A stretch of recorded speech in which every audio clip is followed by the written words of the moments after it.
Welcome to Everyone Loves Guitar, where we sit down and talk with interesting professional guitar players, uncover their stories, and discover what makes them tick. If you love guitar, music, and the backstory of people's lives, stick around. You're in the right place.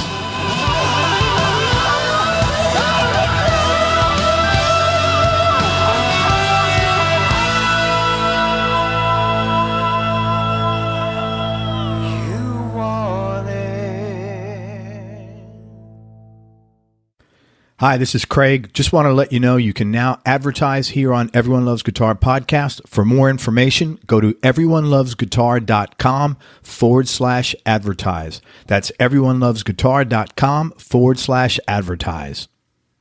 Hey, everybody, this is Craig Garber. Welcome to Everyone Loves Guitar. And I'm going to really try not to bust out laughing. I just had to get this out of my system because my guest today is like hilarious. And we were talking before. I don't even know if I could look and pick my eyes up at the monitor right now because I'll crack up. Anyway, with Matt Pryor, he's a super cool guy, great player. He's a touring session and TV movie music licensing professional out of the UK. In 2002, he produced his first major album. At the time, first major label album. At the time, he was doing a lot of writing for BBC and other broadcasters. Since then, he's scored and produced documentaries for BBC and Channel 4. Is Channel 4 the new channel? Like when I went over there in 93, there was two channels. In those days, it was BBC and ITV. It went BBC One, BBC Two, ITV, and then Channel 4 was like the groundbreaking new one. Yeah, I remember. I was like, where's all the channels? And they were all looking at me like, what do you mean? It's all changed. It's all changed since then. You guys are in the 19th, 20th century, maybe? We're getting close, yeah. That's awesome, man. He's also moved into sonic branding, and we'll talk about that for companies like Sony, Formula One, NBC, and others, and his writing is used in this capacity worldwide. As a producer, he's recorded Bonnie Tyler, Eric Clapton, and from settings with a soul ukulele to full orchestra. He's worked in most of the big studios in the UK, either producing or recording. He first started playing at 14 after hearing Have You Ever Loved a Woman? He practiced continually till his hands literally couldn't physically do it anymore. He played in any bands he could in any style of music. Along the way, he's worked and played with Steve Rothery from Marillion, John Gosling from the Kinks, and Chris Neal from Mike and the Mechanics. He's also been Bonnie Tyler's lead guitar player since 1998. He's played in 74 countries with her in arenas, stadiums, and on all kinds of live TV. And he's honestly one of the coolest guys and just a nice human being and like funny as hell. So, Matt, thanks so much for coming on the show. I really appreciate your time. Pleasure. Thank you for having me. You're welcome. You started playing after you heard Have You Ever Loved a Woman? I was curious which artist, because so many good versions of that song. So it was the Clapton version from the Derek and the Dominoes album. Yeah, sure. Later in other assorted love songs, and it was the one on the record. It wasn't one of the outtakes. So I guess guitar wise, it was Eric and Dwayne Allman. But it was hearing that out with my father, and I just heard the intro, and I needed to hear it again. And can I hear it again? And can I hear it again? And there was something at that point. It was, I've got to do that. That's awesome, man. How did that make you feel emotionally? That all of a sudden you were so riveted.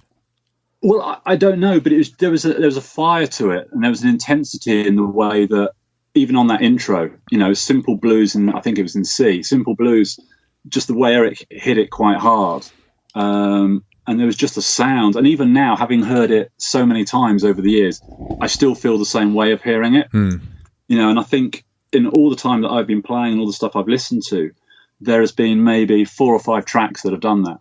So Have You Ever Loved a Woman was the first one.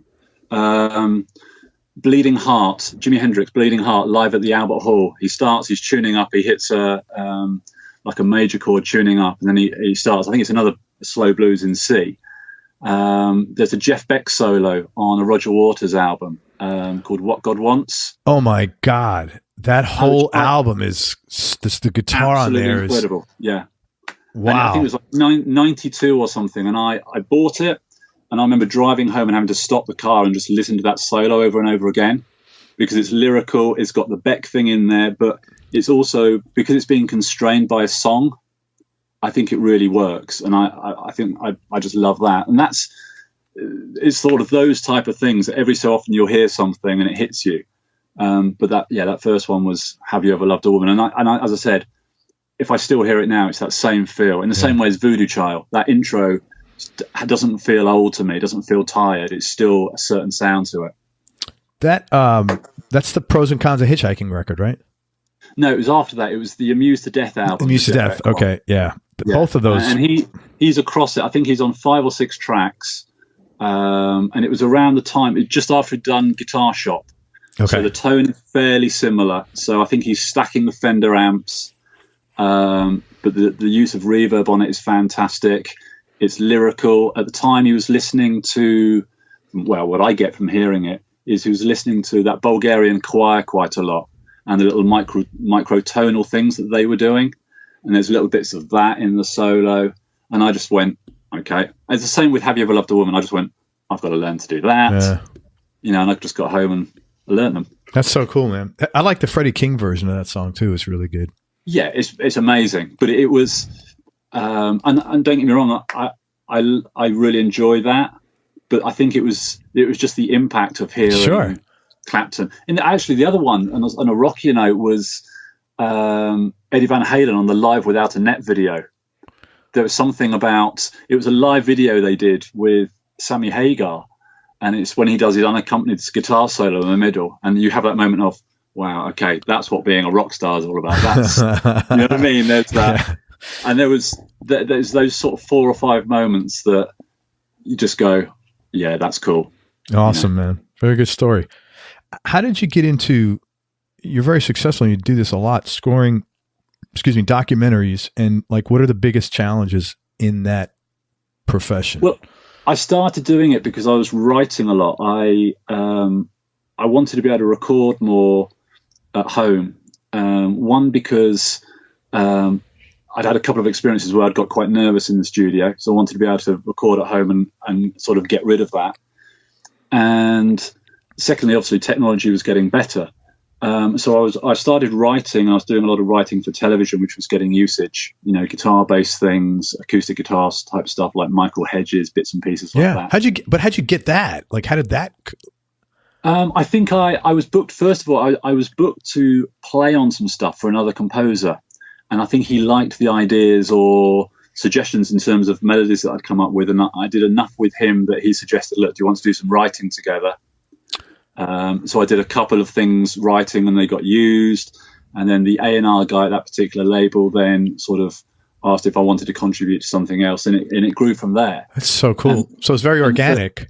Yeah, it felt like I'd never targeted it. I'd seen other people that I knew had done it and had done well. But as I said, it was something that I wanted to do to get over a little hump I had from recording, a bit of red light fever that I'd seemed to develop out of nowhere. And no, but I give you credit for, like, you didn't stop. What you said was, how can I do that? How can I adapt this?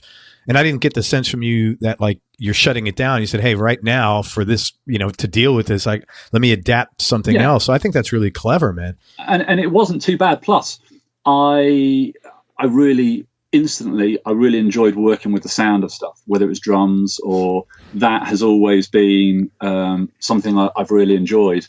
And so I'd done a lot of tracks, and then I can't remember how the introduction happened, but I got talking to a director who I've done 4 or 5 films with, and he asked if I'd wanted to contribute with his company to do the score for the first one. And it was a 60-minute documentary, and I think I did about 45 minutes worth of music. That's awesome, man. I listen back now, and it sounds quite naive. Of course. But I was proud to have done it. And the first time I was sitting in a screening room and actually watching it on a big screen for the first time I was quite proud of that moment.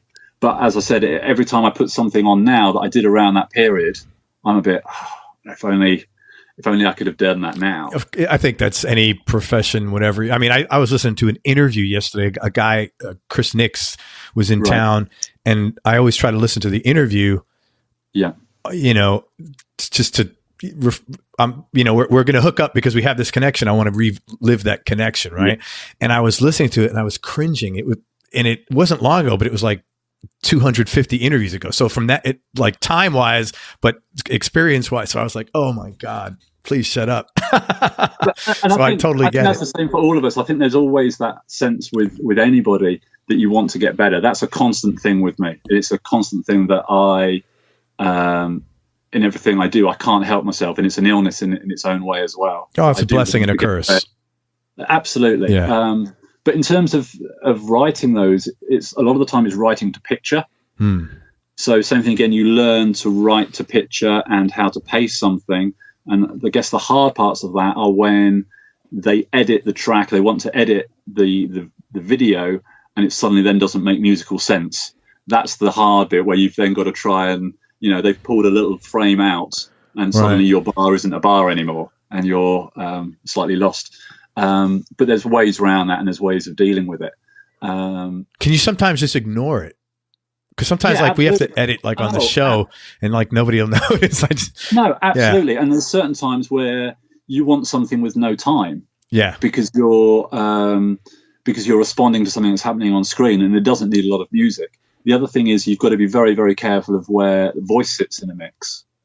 So there's no point if I'm using guitar as a main instrument, you don't want to play a part, you don't want to play too much top line guitar where there's going to be a voiceover or where there's people being interviewed, because it's a similar sort of frequency range. Yes. So you want to, because all that will happen is that the guy who's editing it, the voice has got to come first. So he'll edit the whole track down. So suddenly that bed of music is quieter than everybody would really want, because the instrument you've chosen is clashing with the frequencies of the vocals. So I would always supply the full track and then an underscore mix as well without those parts. Gotcha. But they're just little things you pick up. And as I said, I listen back now and I feel they're quite naive. Sure. Whereas, the work I'm doing at the moment, I'm, very proud of it at the moment. Well, what I also think is cool is that I was thinking about this morning, something else. Sometimes when, quote, bad or unpleasant things happen to us, we kind of freak out about them. But in this case, if that red light fever, which I thought that was a great way you described it, had never occurred, this basically composing career you have wouldn't exist. Well, I don't know. Maybe. It either speaks of me as a control freak where I want to go to record and do everything myself. So there's a little, for those who know me, they'll go, yeah, that's him. But there's, as I said, I do love the sound of things and always have from when I was younger. Even way before I started playing guitar. I didn't start playing until I was sort of 14 when I heard the Clapton thing. There was music always around when I was growing up. So there was something about the sound of things that I did always love. Yeah. At that time it was the Beach Boys and I loved the harmonies on them. I didn't understand it when I was 7, 8, 9, 10 years old. But I do remember that was always present. So I think at some point I would have wanted to do more than just guitar. And I have to say these days, if I was to look at how I split my time, most of the time I'm not working on guitar most of the time. The initial idea always comes from guitar because that's the instrument that, I play. But guitar goes down quite quickly. You should be able to, a couple of takes and it's normally, hopefully down. Whereas I'll spend a lot more time working on drum sounds or working with a drummer or editing the drums to get the feel how I want. And I get as much from that as I do from playing guitar. Just because the sound, because you like... just because I love the sound of it. Let me ask you this. If you have to learn something, anything, about a mortgage, some abstract topic, right? Would you rather read about it, have someone explain it to you? Which of those two? I would tend to just dive in and try and do it and research it myself. You would? That's I tend to normally speak to somebody and get some advice from it. But I've always found it's the same way as learning songs when I was younger, because there wasn't YouTube and there wasn't, probably even, there were tab books and there was Guitar Player Magazine and Guitar World and Guitarist. But I would sit down and learn songs from cassette. I'd probably learn them incorrectly. And I remember my parents have got a recording of a young band where I've learned Little Wing, Hendrix's Little Wing, because I love that stuff. And I'd learnt it as well as I could with my young band. I've been playing a couple of years. but I'm actually playing it incorrectly. But there's something that comes from doing that yourself and learning it yourself. One, you develop your ear. One, you develop your own way of doing things. Even though I listen to it now and go, oh no, that phrase over the A minor is wrong, or that phrase on this particular chord is wrong. There's something about actually doing it. In the same way with working with drums, I had a drum session here last week with a guy I work with a lot, and we got a really good sound initially. The whole of the next day I was working on what I could do with those drum sounds to get, to work within the track. We'd got it fairly early, but I was just like, okay, can I do this with it? Okay, what happens if I compress it this way? Okay, if I bust it out to this, what's happening? And that's just me. That's just how I am. I like things to get better. I like to feel that I'm moving, hopefully in one direction of not the band.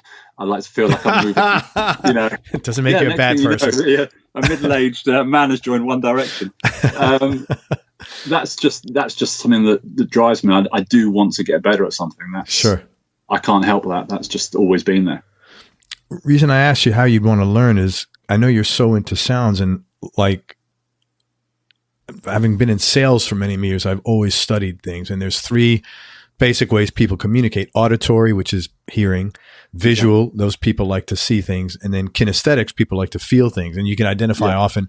Now, obviously, most musicians are auditories. It's just the nature of what they're gravitated to. I was just curious But saying that, it is very much ear based. But I often draw the shape of a track. If I'm producing, sometimes there is a pattern to a shape. I'll see a pattern in how a production looks.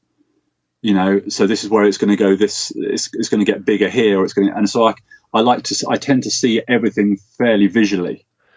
So you'll draw what is proven to be a formula of success for you. No, it's not. No, it's not a formula. I may draw a shape, which is how I overall see the track becoming, where the dynamics are. Okay. So I get to see the dynamics, and I do tend to see things very visually. That's something that. Which is probably why I enjoy working with pictures so much. Yeah. And the job I'm doing at the moment, which I can't mention the name, but I've mentioned it to you, an American film company, a branding job. It's all about light. Their rebranding is all going to be around light and the movement of light. And that excites me because the way that color works and the movement is the same as how I see sound. So there'll be certain colors which are very, very low. And there'll be also a top range, which is lighter to me. And so you can then, by the movement of their lights, that's how I would think that the sound should move. I think there's a close relationship between light and sound in that way. Frequencies that are darker, or sounds that are darker, or sounds that are more open and airy, for example. That's cool, man. How you have this whole thing, like, how deeply it's ingrained in you is really cool. Like you have the whole, that's really cool to see. Well, I don't know, but that's just for me. That's just, that's how I would tend to approach something. And there'll be composers more successful than I am that will do it better and quicker. I can be a little bit slow because of that. Yeah. But it sort of works for me. And I'm just interested in delivering something that I'm proud of for the client. Man, how you get there. That's it, really, isn't it? You can't really fault anybody for that. If you got pride of ownership in something, that's like, that's it. Even though I want things that I listen to now in 15 years' time, when I hear them back, I want to go, well, that was a development to where I've got to, hopefully. Sure. Who knows? Who knows where we'll be? No, that's cool, man. Talk about sonic branding. If you could explain to the listeners and to me, what does this specifically mean, and how did you get into this? Because it sounds like this is more than just writing a track for something. Yeah, this and same thing again. I love this, and it's sort of it's different because the length of music tends to be a different length, and you can either be working for a company or you're working for, if it's a TV company, it could be a channel, and it's basically using sound to represent how they want their company to be. So the famous examples would be something like when an HBO show finishes, there's a certain sound which makes you know that that's HBO. Netflix is the same. There's a signature sound, which is Netflix. Over here in the UK, McDonald's has got a melody which is whistled. And if you hear that, you know that's McDonald's. Okay, so it's literally sonic branding. Yeah. Okay. So when I've had meetings with creative directors, the thing that we sort of talk about is somebody's in the kitchen, you know, making a cup of tea, as we English people do, making a cup of tea. You hear that particular sound on the TV without even being able to see it. You know what's coming up next, or you know what the brand is, or you know, and you can do it very quickly. I did a job for Sony for their Film One channel, which is sort of their equivalent of Netflix in Europe, basically, which is starting to grow. You guys are now getting out of control with all your channels. It's ridiculous, there's Matt. no stopping us now. It takes us a while, but once we get going, but you may have 3 to 5 seconds. That will be from the start of the piece to the end of the piece. It's 3 seconds, and there's a lot of information that needs to go in there. So on that particular one, I came up with a chord, which was their chord. So when we spoke with a client, I do this with a friend of mine at times. It was their chord. So as soon as you heard this particular chord, and it was the way of voicing an A suspended second with the ninth also on the top, that was their chord. So everything that we did to get to that, every time you heard that, the way we put that sound together, and that final chord will be maybe 20 or 30 sounds put together. It's a certain density of it on that particular job. You know that it's that company, you know, and that's the shorter version. And then you're doing something like, I did for NBC, I did all the promos and the branding for Hannibal Series 3. That's longer. That's a longer form. That's between 15 seconds and 60 seconds. But same thing again, people have got to realize what that is from the use of melody at the front end, or the weight of it. And that's basically it is. It's sort of using sounds so people can recognize a brand, basically. Okay, so first of all, thanks for explaining that. And it's a very clear explanation, and I think this is so interesting. From a trademark standpoint, or would it be copyright, I guess? Yeah. You can't copyright an A sus2 9 on top. No, you can't. But there will be, you know, on a job like that, we would have provided, it's normally between 45 and 60 edits, different lengths, underscore versions, a darker version, a lighter version, one with more impact, one which is younger sounding. And so we're relating that particular chord to all of those different versions. So whether it's a one for their action channel, which is, you know, it's got reverse feedback guitars and it's got some more like Hans Zimmer type sounds. Okay. It still resolves on that particular chord. So no, you can't copyright it in a way. But then again, I'm sure that Netflix have probably got that sound copyrighted, or McDonald's, that little simple melody. Or maybe all these tracks get copyrighted, and then if somebody creates something, then they have the supporting, hey, these are our tracks, Absolutely. which we own the copyrights to. And with those type of jobs, I write for a particular branding agency, who are one of the major London agencies. And on those, there's no back end for us. There's no royalties for us in terms of usage. We sell that copyright to the company.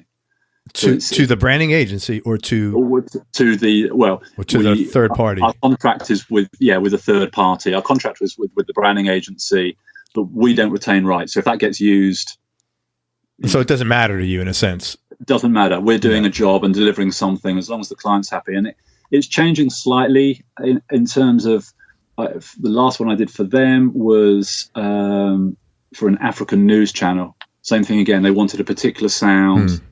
For their news channel, and that went from 5 seconds to 60 seconds. Wow! And then you had to provide morning news, lunchtime news, evening news, so different shades depending on each of them. But you end up pitching three. The clients now want 3 different pitches to see which one they want to go with. So that's the only downside of it. Is it's quite a lot of work at the front end before they've even signed off on the idea. You may have written 3 complete pieces for them. And they got to approve it absolutely. Before they, quote, buy it.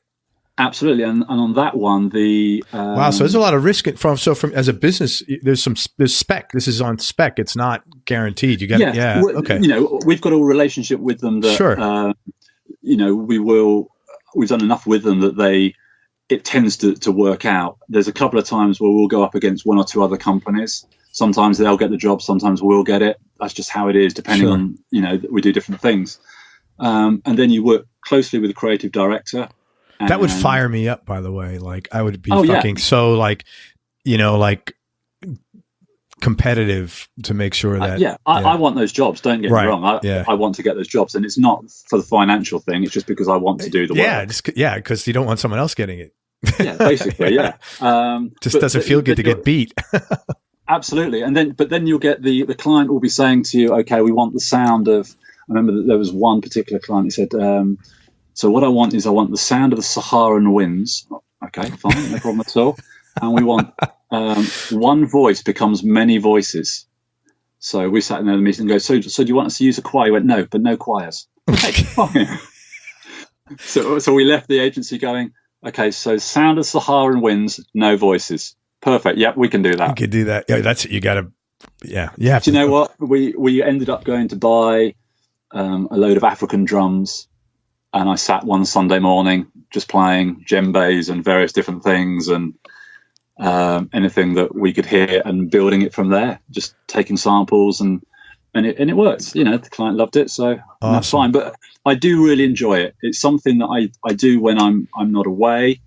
But I get excited. I get the same level of excitement from doing that as I do from going on tour or.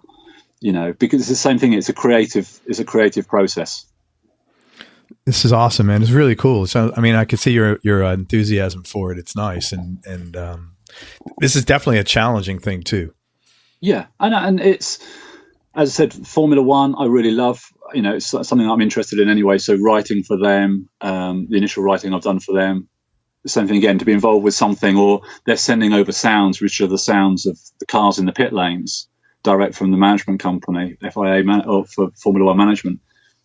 That's exciting for me. That's something that I want to be involved with anyway. I would do that just because I like the sport. So, but hopefully it'll carry on going. Very cool, man. Talk about how you got the gig for Bonnie, because it's a really good story. And also for people who might not recognize Bonnie's name, I know they would recognize her music. So can you tell people a little bit about who she is? Well, so Bonnie is a Welsh singer. She had her first hits mid to late 70s. Massive worldwide hit called It's a Heartache, and there was a major European hit called Lost in France. In 83, she was working with Jim Steinman after he'd been working with Meatloaf. And he wrote a song for her called Total Eclipse of the Heart, which went to #1 in America and all around the world. She sang it at the Grammys. I think that single sold something like 9 million copies. I think she sold 25 million albums, I guess. Then she did work a lot with Desmond Child around the Bon Jovi time. They had a song called Holding Out for a Hero, I Need a Hero. Yeah. And she's basically, I've worked with her for a long time. I've toured with her a lot. I've done, as I said, 74 countries with her. In all sorts of size of venues, and that's what she's done. She's also, the last album was done in Nashville with the Huffs, with Dan and David Huff. Oh wow! Using like Tom Bukovac and Jerry McPherson and those type of players. Yeah, I know Jerry's a great guy. She's a great artist. She does it because she wants to do it, and there's been certain times when you're traipsing across certain countries. And you're thinking, this is quite tough. And she doesn't need to be there. And she'll get up there and give it absolutely everything. And the band does likewise. It's very much a band thing. We've worked together for quite a long time. A lot of the same crew for a long time. And we work hard on it. So I first got the gig in 1998. And I've been doing various sessions and bits and pieces. And there was one wet Sunday afternoon, I was invited to go and do a session in somebody's garage, which I wasn't that excited about. And I went over and did it. And the guy who's playing bass on the track was Ed, who was Bonnie's bass player, who is still a really good friend now. At that time, Alan Darby, who was playing guitar with Bonnie, had just got the Eric Clapton gig to go and do the tour in '98, and they were looking for a guitarist, and he liked what I did and put me forward. So I then had a meeting with her manager, Ed, myself, and one of the other guys from the band, and we were sitting in a pub, and I was 24, 25 at the time. And although I'd done a lot of work, done a lot of gigs by that time, and played with a few artists that had names, I was still trying to get that type of gig, if that makes sense. Yeah, of course. And also, I've got no hair, as you know. I've got no hair, so I'm sitting there in this pub having lunch, and I've got my cassette. So I've got my cassette, and the manager hasn't heard it yet, and it's sitting there, and he just turned to me and said, "I think she might have a problem with your look." Not too awkward. Not too awkward. And I'm sitting there halfway through my lunch. Can't fucking change that, man. Yeah, and I'm sitting there eating my lunch, and we're talking about it, and he actually turns to the MD, Ed, the bass player, and says, "Is there anybody else we can try?" Oh my God. And he's not heard he hasn't heard me at this point. Bon hasn't met me. But it was very much a case of, wow. And I could see I'd struggled with the fact that my look had changed. I'd gone from being a long-haired rock guitarist when I was 19, 20, 21. That's what I was. Sure. To suddenly, 4 or 5 years later, my hair had gone really quickly, within like 6 to 8 weeks, and I'd really struggled with it. And this was the first opportunity I had, thanks to Ed, and suddenly I could see it being taken away. I was like... Oh, God, talk about, devaluing your self-esteem as a young person. Oh my God. I plummeted, literally. And I remember we went to one of the other guys' houses, and he had a beautiful house, and he'd had a Pro Tools studio, and they just bought this great Pro Tools setup. And I am, I'm living in my first little flat with my girlfriend at the time, hand to mouth teaching and various bits and pieces. And I'm turning up at this guy's converted chapel with a beautiful studio in it. And I'm seeing that their lives are very different to mine. And on top of that, you're bald. And on top of that, I'm bald and getting sunburn at every opportunity. And how dare they? and this was really hard for me. I really struggled with it. And then that night, my girlfriend and I were going to see Titanic, just for that sinking feeling, as it were, with how my mood was. We went to see Titanic with some friends, and I was standing in the supermarket, and the phone went, and it was her manager saying, "We're going to give it a go. I listened to your cassette on the way home. I think, you should give it a go." So I got booked for my first show, which was in the Caribbean, 9 days in the Caribbean, which I loved. We had a new drummer, a guy called Thomas Lang, had come in at the same time. And then my next show was at the Kremlin, in the Kremlin Palace, in the big ballet theatre there. And it was suddenly, right, this is a different world. This is not something, I hadn't done it. I'd done all of the gigs in London leading up to that, and learning to do a club gig, and learning to do Shepherd's Bush Empire, and then learning to do the next size up, how to get a guitar sound on those venues. And then suddenly you're standing there in front of, 2 months later, 30,000 people or 40,000 people. And that's the great thing with Bonnie, is that we, because of Total Eclipse of the Heart, we've played that song all across Australia, or in South Africa, or Greenland, or America. And that song it's just one of those iconic songs. Yeah, you never tire. Absolutely. There are gigs all over the world. And I noticed you interviewed Alistair from Alan Parsons' band. Yeah. He lives in California. We met in New Zealand last year on tour, where we had 17,000, 18,000 people each night, with Alan and Bonnie. And it's one of those gigs because she has got those iconic songs. And the other thing that's great with it is that I get to play. You get to be a rock star, actually.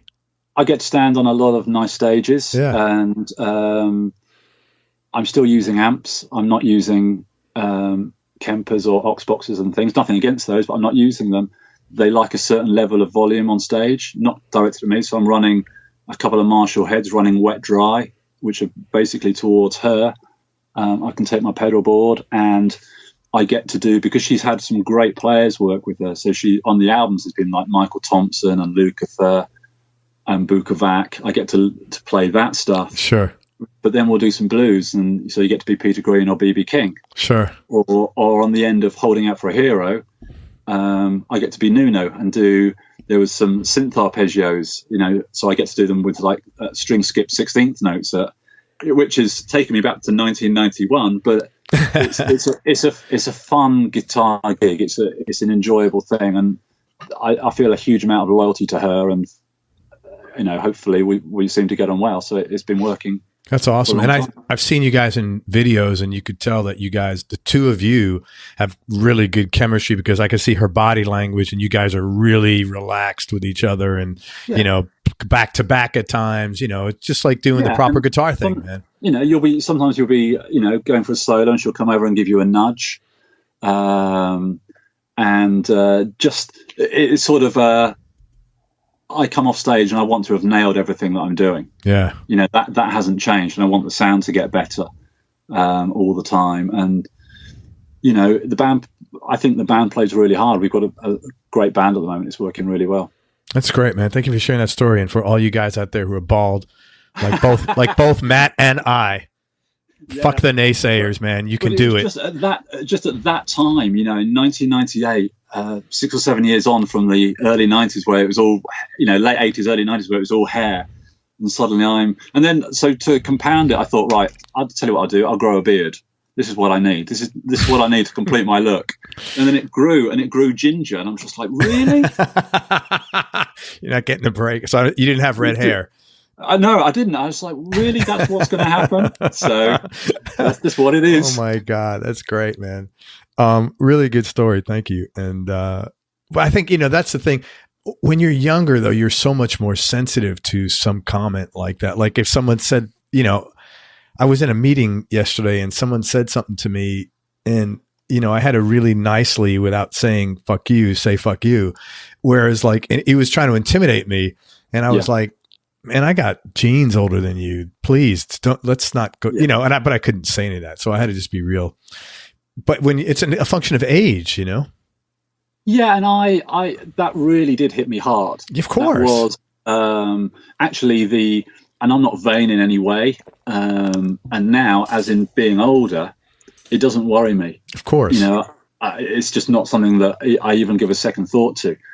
But at that particular time, when it first had gone, when I was early 20s, mainly because I wanted to be a long-haired rock guitarist. That's what I wanted to do. Absolutely. It was that image at that time was, if you opened up Guitar World in 88, it was Steve Vai sitting there with a gem. Yeah.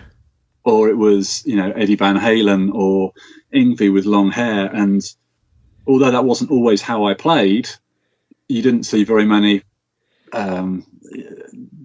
you didn't see very many bald guitarists going into those type of bands. Sure. And it was just tough, but I got the gig. And but is the manager still the manager? No, I ended up working with him a lot. He gave me quite a few production. Okay, so he turned out to be a good guy. He ended up being very supportive for me. And I spent a lot of time at the house, and we became good friends, and he wanted to manage me at times and set up a production company around what I did. But same thing again, it just took me a little bit of time, confidence-wise, just to grow into it. Yeah. Until I discovered that you can actually buy hats, and that makes a big difference. I think that it's like such an unfair thing, because when you're younger, you just are more susceptible to, what others' opinions or your own, maybe sometimes misguided standards, or the way you think things should work out, And and it's the same with all of us. It's because you want it so much. Correct. There was nothing else that I'd wanted in that, that 8 or 9 years I'd been playing guitar. There was nothing at 17, 18 that was going to stop me from doing this. Right. Nothing in the world that would have prevented me from doing it. And it just seemed like that was just another hurdle. And there was one opportunity that I had. I got a gig with a well-known girl band, one of the bigger ones. And when they split up, I was asked to do the gig with one of the artists going solo, and that didn't happen. And from what I heard, it was because it was the wrong look for the band. Wow. I don't think that happens now, but at that point in time, that's a little bit. And no, it does still happen now. I speak to guys in Nashville all the time that happens to. Wow. Okay. Yeah, I had somebody I know there that he's like a few years older than me, and he was a few years older than me when they gave him the gig. So it didn't Right. but he's out there, and they said, well, we've decided we need you to wear a certain kind of an outfit, which I can't say because it would give it away. But, and he's like, no. So they said, well, we got to let you go. But I mean, they knew this about, like I said, he wasn't like 20 years younger when they hired him 6 weeks earlier. Because I look at the younger artists in the US as being more positive than the ones over here. You look at Taylor's band at the moment, for example. That's a great band, and they're older guys. Yeah. She's got great players because they know that they're going to deliver. Bruno Mars is a different type of music, but he's got a band that is a killer band. And they've been together for a long time. There's a value in having great players around you. It's not about having the cheap player around you or having a certain look of guy. It's about, let's get these people that are going to be able to, it's a difficult job to go and stand in a stadium and learn how to do that.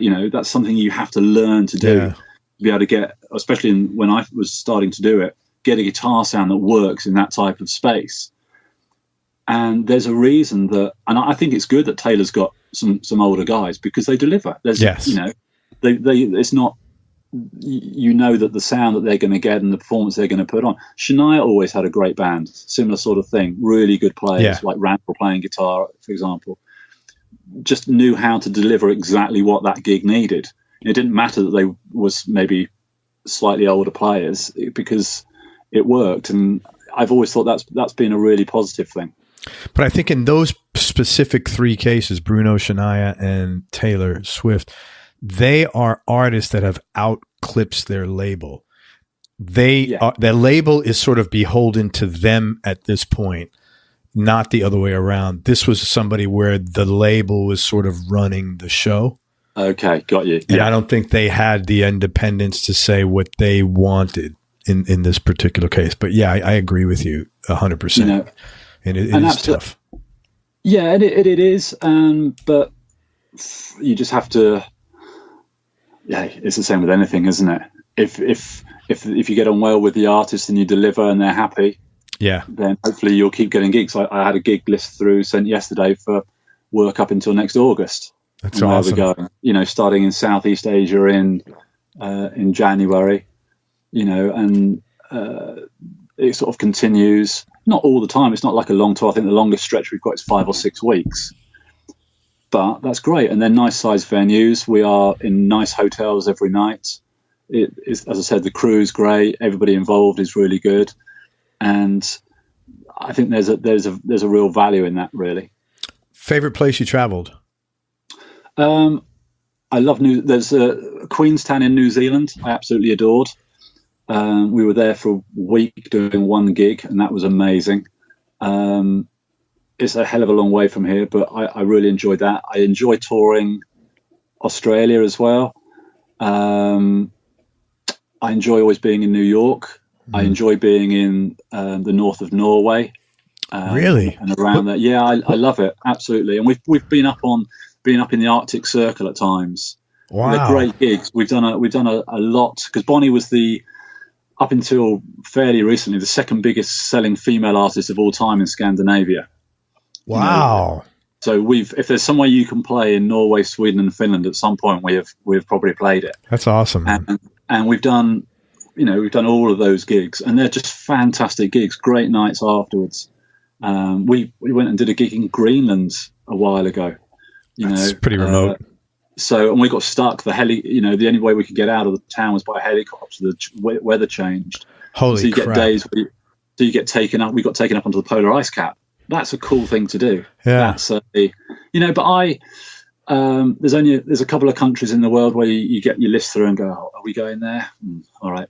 But most of the time, I look forward to it. But as I said, Queenstown, New Zealand, amazing. Love playing in Melbourne. That's always good. I've been quite lucky, really. Dunstable? Dunstable, just down the road from me. Haven't done that for a long, long time. I've definitely done it. Well, thanks. That was a great story, man. Thank you. I'm really glad it worked out. So How'd you get into producing, and how the hell did you wind up recording Eric Clapton?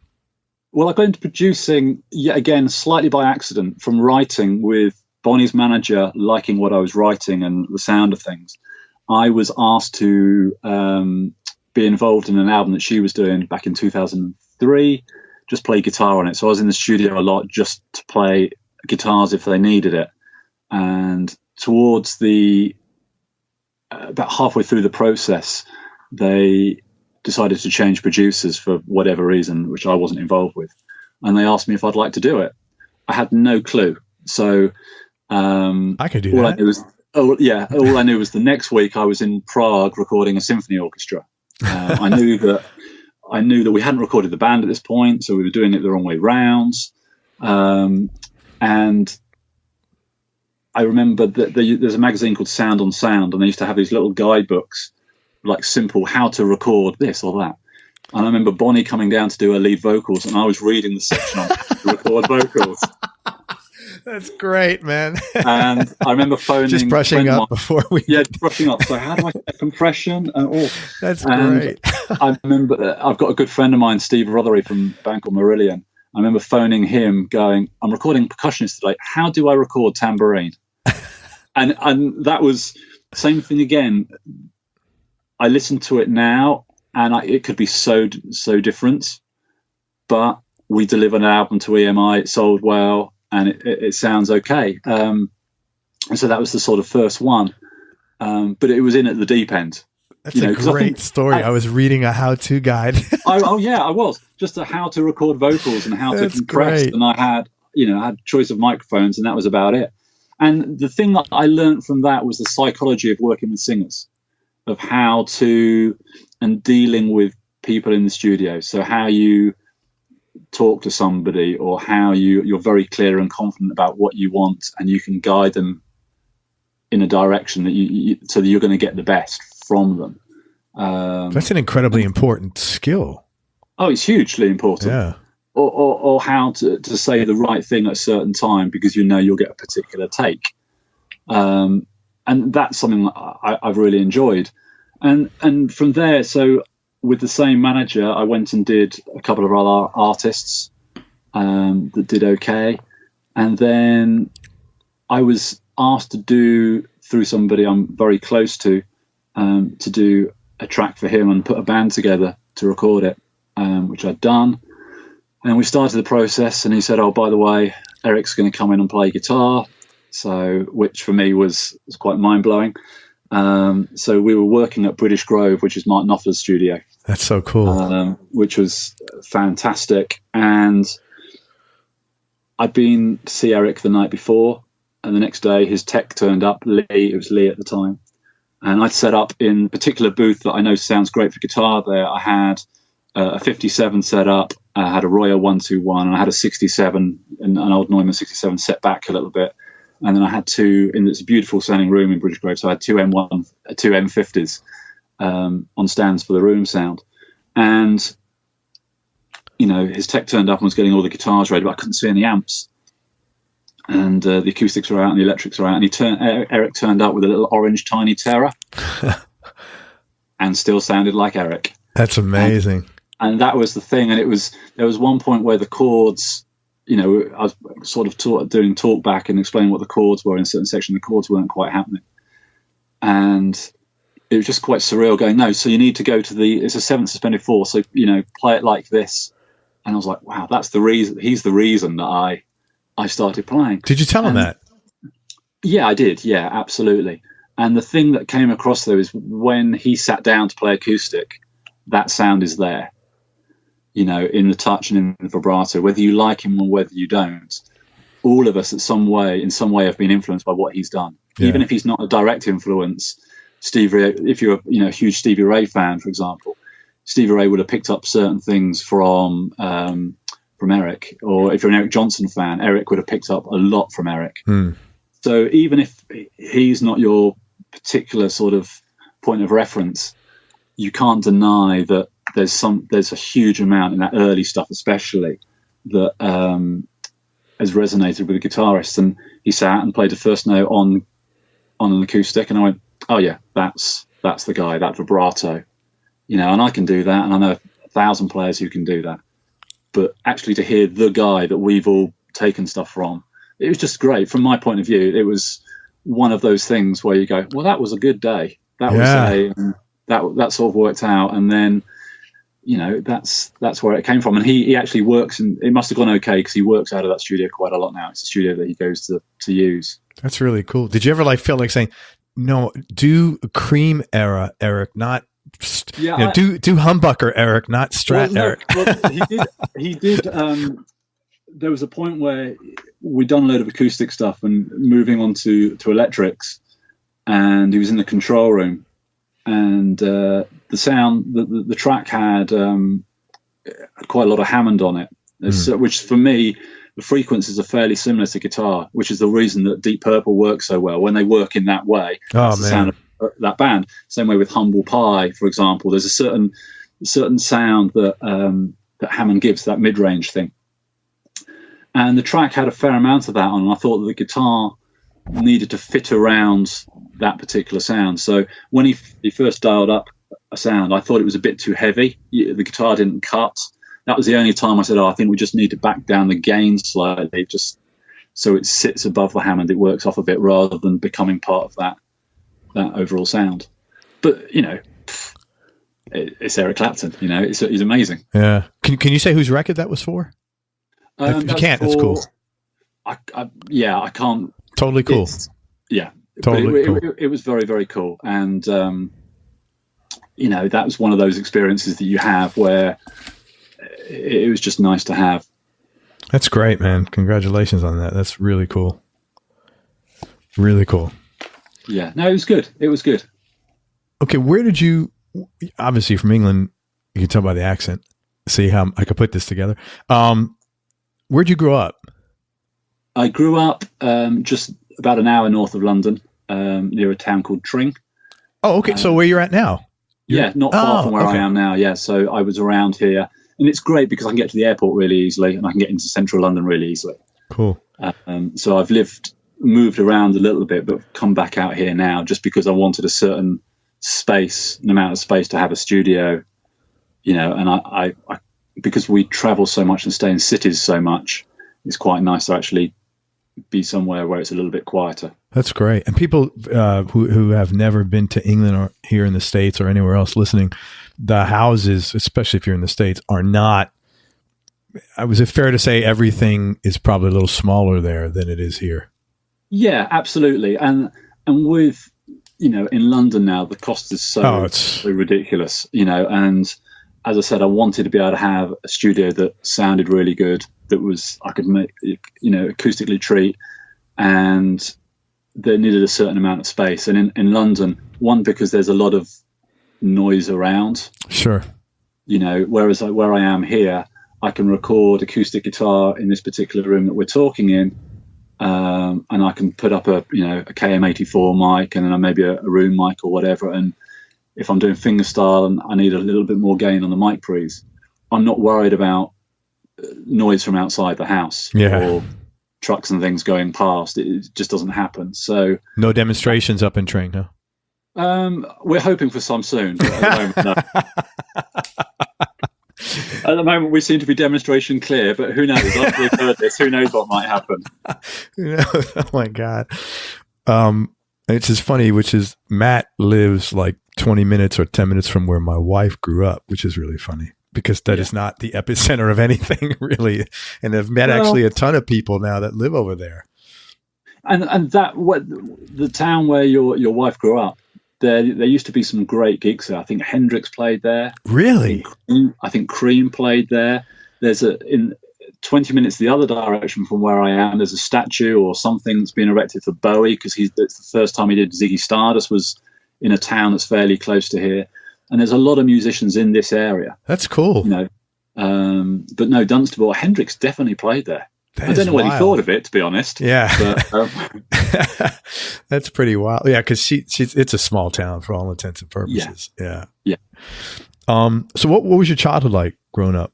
It was great. Happy load of sport. Did a lot of sport. I grew up in quite a small village. So in some ways that was good. In some ways it wasn't, looking back, that because I was quite isolated from things, you know, going into London was I think I ended up not as worldly wise as it took me a little while to catch up, just because I lived in an idyllic small little village. You know, but it was great. Yeah, no, it was really good. I'm still close to a lot of the friends I had from around that time. That's really cool. You know, so even it was fireworks night here a couple of days ago. I was with Kate, who's like a sister to me, who we've been friends since we were 5. I was with her on. That's really cool. And I think that's good. I think there's a value in that. Oh my God. It's stability and like safety emotionally. And yeah. To be honest, I do sound like I'm from another planet when I'm talking to them. You know, in what way? Because you've been around the world and you have done things. I don't know if it's that, because they've all done really well, but it's, I don't know. I think maybe it's just doing this or thinking differently, or not better, not worse. Just, you know, it's just different experiences, you know. So, you know, nobody's sort of, where have you been this week? Oh, no, I was in Romania. Oh, no, I was in Norway. You know, it's just, you know, none of them care. It's just different. It changes you. When you travel, you learn a lot about the world, man. And I think there's a great value in it, to be honest. Yeah. I think it's an amazing thing to have done. And as I said, with Bonnie, we've been lucky that because of those songs, we've gone most places, you know, and we continue to do so. I was interviewing somebody, I can't think who, but they were talking with Leslie West. Yeah. And Leslie, he said he learned one thing from Leslie. Leslie said to him, "Hey man, don't kill yourself. All you need is one hit song." But do you know what? That is what it is. Yeah. If you've got a total eclipse of the heart or a holding out for a hero and it's a heartache, that means that you can gig in New York and you'll sell. It means you can go to Montreal and you'll sell. Mm-hmm. You'll go to Cape Town and you'll sell. Yeah. And I remember the first time of being in a rehearsal room, and Bonnie came in on the 3rd day and playing Total Eclipse with an artist. You know, having played with a lot of bands before that and done any gig that I possibly could, and then you're suddenly in a room with somebody who's sold that number of records as an artist. It was absolutely amazing. That's really great, man. The power and the intensity from it, I will always remember it. It was amazing. And still now we stand on stage, and the last gig we did was in Poland, week before last. It was about 9,500 people, I guess. And that song comes out, and these days you just see phones held up. And that's the one, you know, that everybody's filming. That's wild. And everybody's singing, I'm sure, too. Everybody's singing it. You know, the turnarounds, which is the backing vocal at the front that we do, everybody's singing that. And it's just one of those songs. That's so cool. And, you know, and it is all about the song. Whatever anybody thinks, it's about the song. Because there's a lot of artists that have done very well in the UK and have got a bigger profile than Bonnie in the UK. We don't do a lot in the UK, strangely, but have got a bigger profile than Bonnie in the UK, but don't really go anywhere else. Whereas we're the other way around. Yeah. You know, we're constantly in Europe. And last year I think we did New Zealand, Australia, Israel, South Africa. Wow. 10 or 12 countries in Europe, all of Scandinavia, then a little bit in Mexico. Then we flew over to Chile for a couple of days. And it's always been like that. And you're not, and as you said, you're staying in nice places. You're not, you know, all in a Volkswagen packed into a Motel 6 together, you know? No. It's really same thing again. It's all down to those songs. Yeah. You know, it makes, and Bonnie's always been really good that wherever she's staying is where the band stays. That's really cool. You know, so long may it continue. Hey man, I hope so. Amen for that, man. What kind of work did your folks do? My dad was involved in sort of sales, I guess. He built a safety company up. He was one of a group of guys that helped build a safety company up. When you say safety company, you mean like security guards? No, they supply helmets and goggles. And okay, cool. And they used to supply them to the miners in the UK, the coal miners and things. And I got the impression, I was quite young, but that was going well until we had the big miners' strike, and it gradually it went down. So he then worked in sales with cars and vans and various bits and pieces. And my mum was she was a cook, and worked in local schools. So very cool. But they both worked hard. It wasn't, it wasn't sort of a privileged upbringing, but it was one of those things that was incredibly supportive. And if there's something I really wanted, somehow they'd find a way that I would have it. I wouldn't be doing this now if I hadn't have had that support. That's wonderful, man. Whatever I say about the drive, there was nothing in the world that's going to stop me from doing it. The fact that they helped me in terms of when I couldn't get to go and teach because I didn't have enough money, and they'd lend me a few quid here and there. That's great. That was a good thing. But they also would come to a lot of shows, and my dad would very, very much let me know if there was something that wasn't as good as he hoped it was. That's great that you had that support. It's interesting. That is that people have often asked you, what is the number one characteristic of successful guitar players? And that is it. They came from families. I would say almost 95% or more came from families where they had support. Even if there was dysfunction in the family, they were very supportive, the parents, which was really cool. I think if you speak to a lot of guitarists, and I've got friends, a lot of guitarists who are friends, there was nothing that was going to stop me from doing this. However far I'd got with it, whether I'd not got to go on tour, there was nothing at that age, 17, 18, that was going to stop me from giving this absolutely everything that I had. And I know you've spoken to Rob Harris, and he was exactly the same. Yeah, he was. There's something that you have to do it. It's not and I would sit and practice when I was at school 4 or 5 hours a night, 8 or 9 hours at the weekends. And I remember I had a diary of how much I practiced.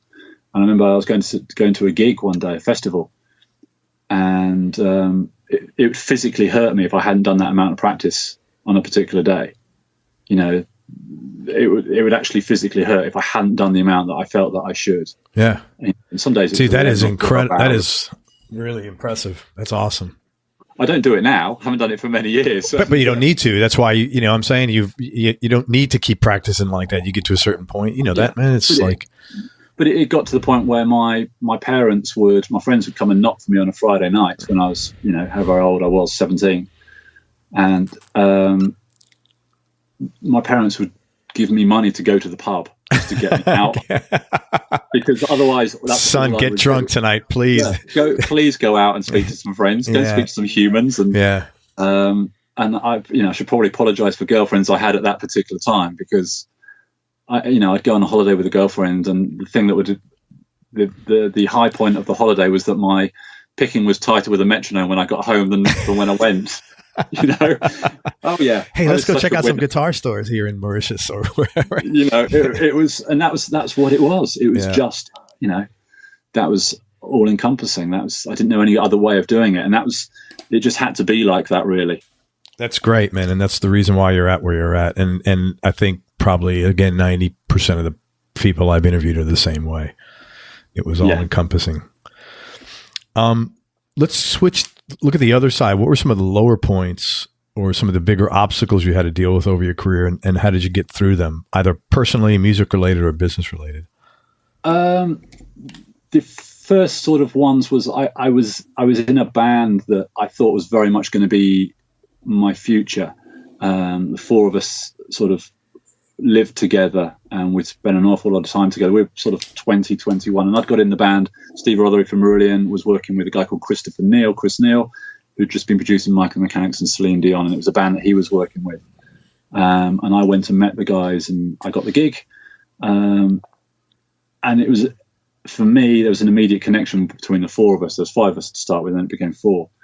And we were together every day. We'd rehearse during the day. We all lived together most of the time, and then in the evening we'd either go and do a gig or we'd go out together. And it was, the band started to grow in terms of we were getting good press. The gigs that we were doing were becoming sold out. Various magazines were starting to talk about us, and there was from myself as well. That's probably the most confident I ever felt as a player and as a person. because I always had we had this feeling that if we were going to go and play with another band, not that it's competitive, but we could blow them away. There was an energy that we had, an intensity that I really enjoyed. And we were offered quite a lot of record deals over a period of about 18 months. I think like 12, 13, 14 deals. Wow. We had labels flying in from the States to see us, and we'd play a gig in London and look out, and there'd be other successful bands standing in the crowd to watch. And we agreed a deal with a label. And the deal was on the table. It was going through the lawyers. This is the way I remember it anyway now. And we were doing a London gig to sort of celebrate this. And, the management said, look, bring your families down. We're going to have a party afterwards because you're going to sign your deal. And that was just the beginning. People like Mickey Most, who was a famous UK record producer. Mickey would produce like the Yardbirds, I think, didn't he? Absolutely, yeah. He would let us have his studio for free. He was producing us. And then we'd go to record with Chris Neal at Psalm Hook End. These are amazing things for young musicians, and just because they wanted to be involved.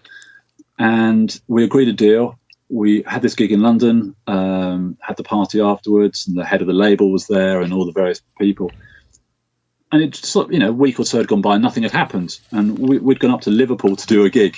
And we had a great gig up in Liverpool. And the next day, the singer felt that he'd had a sore throat, so he decided to travel with the road manager back to the next show we were doing the next night. And we were all traveling in the splitter van, all of us. And we got a phone call from the road manager saying, singer's not well. Can you all go back to the house? We're going to have to pull the gig tonight. And it's like, oh, man. And we drove back to our house. We had this big house we all lived in. Band was set up in the swimming pool block. It was one of those, it was quite decadent. Everybody was there, and, we rehearsed in the swimming pool. And got back to the house, and the singer was sitting in the garden in a deck chair with a cigarette in one hand and a beer in the other. And he was cool. He was a cool guy. And we were like, what's happened? I thought you were unwell. And at that moment, the manager stepped out of the kitchen window, climbed down this big old window, stepped down, and basically said, just to let you know, Tim signed a solo deal today. He's moving to New York on Tuesday. Just like to thank you all very much. Goodbye, basically. Wow. So was that the plan from the beginning, or did they change their mind? What? That was being worked on without the rest of us knowing. So they wanted a singer, and they did it under the guise of. Well, no, they wanted the band, fun enough, but the singer, the manager was the singer's father, and okay.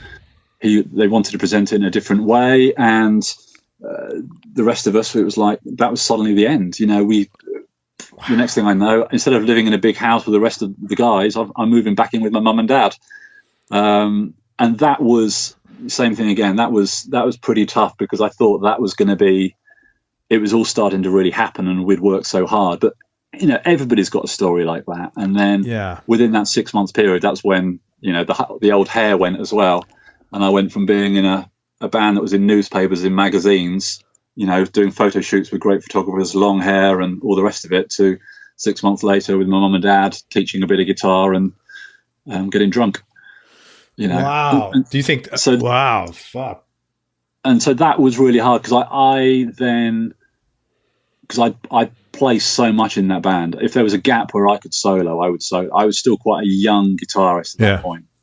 And I sort of blamed myself for it, and that it was my fault in some way. And that hit me. That hit my confidence to the point where it's probably never gone back to what it was at that time. And it created an anxiety in me, which then I sort of struggled with. I lost, I don't know, 4 or 5 years, I guess. Really? What did you wind up doing? Well, I was teaching, but I'd started writing at that point, as the stuff we were talking about earlier. And there was probably 4 or 5 years where I started to develop a real problem with perfectionism. So I couldn't let anything go, because if it wasn't perfect, I thought it'd get criticised in some way. The way my head was wired, I'd relate it to the band failing in some way. Yeah. And it was just one of those tough times that people go through. But sure. it changed everything. And still, the way I work now, I want to deliver something that's as good as it possibly can be, so that the client won't be critical or whatever. And that, I think that still comes from that point in time, you know. And I've never been. There's a freedom that I had at that point that I probably never quite got back, I would say. Let me ask you this. First of all, thank you. That was it was very candid. What,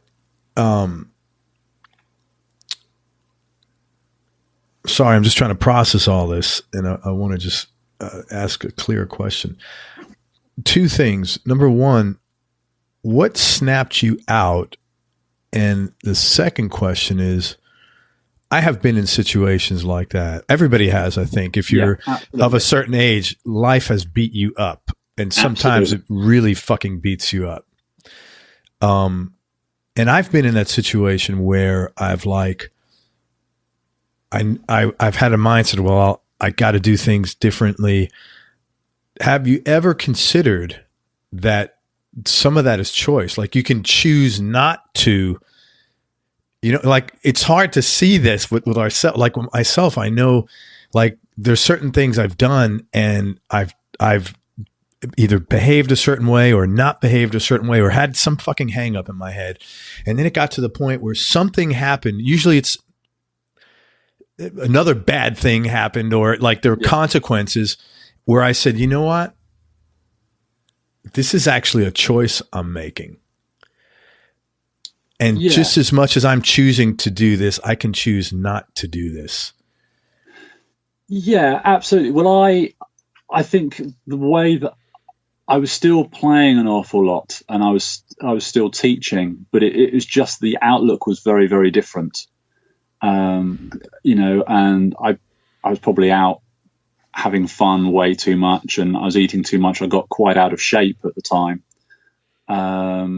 Which, for the record, Matt's in great shape. You like, no, seriously, man. I was wondering, like, did you exercise some? Because you're like, you look slim and fit. Yeah, you look like super and fit. I work out all the time. But, and I sort of, I don't know what it was, but it was starting to slip away, and I knew I was playing quite well.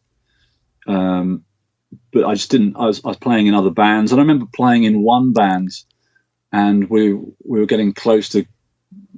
The band was talking to labels and things, and it didn't happen. And there was a video being made, and I remember the manager sort of saying, "Look, I should probably stand at the back."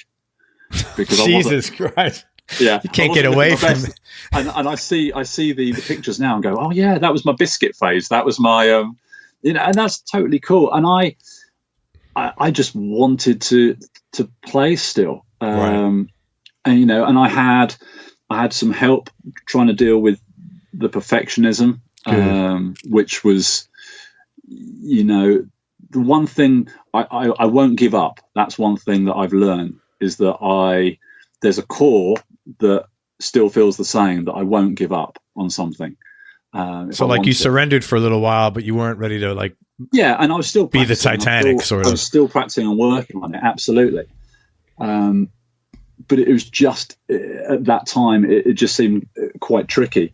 And as I said, I had some help with perfectionism. I went to see somebody they would get me to do things like I had to draw lines without a ruler. It was crazy stuff, you know.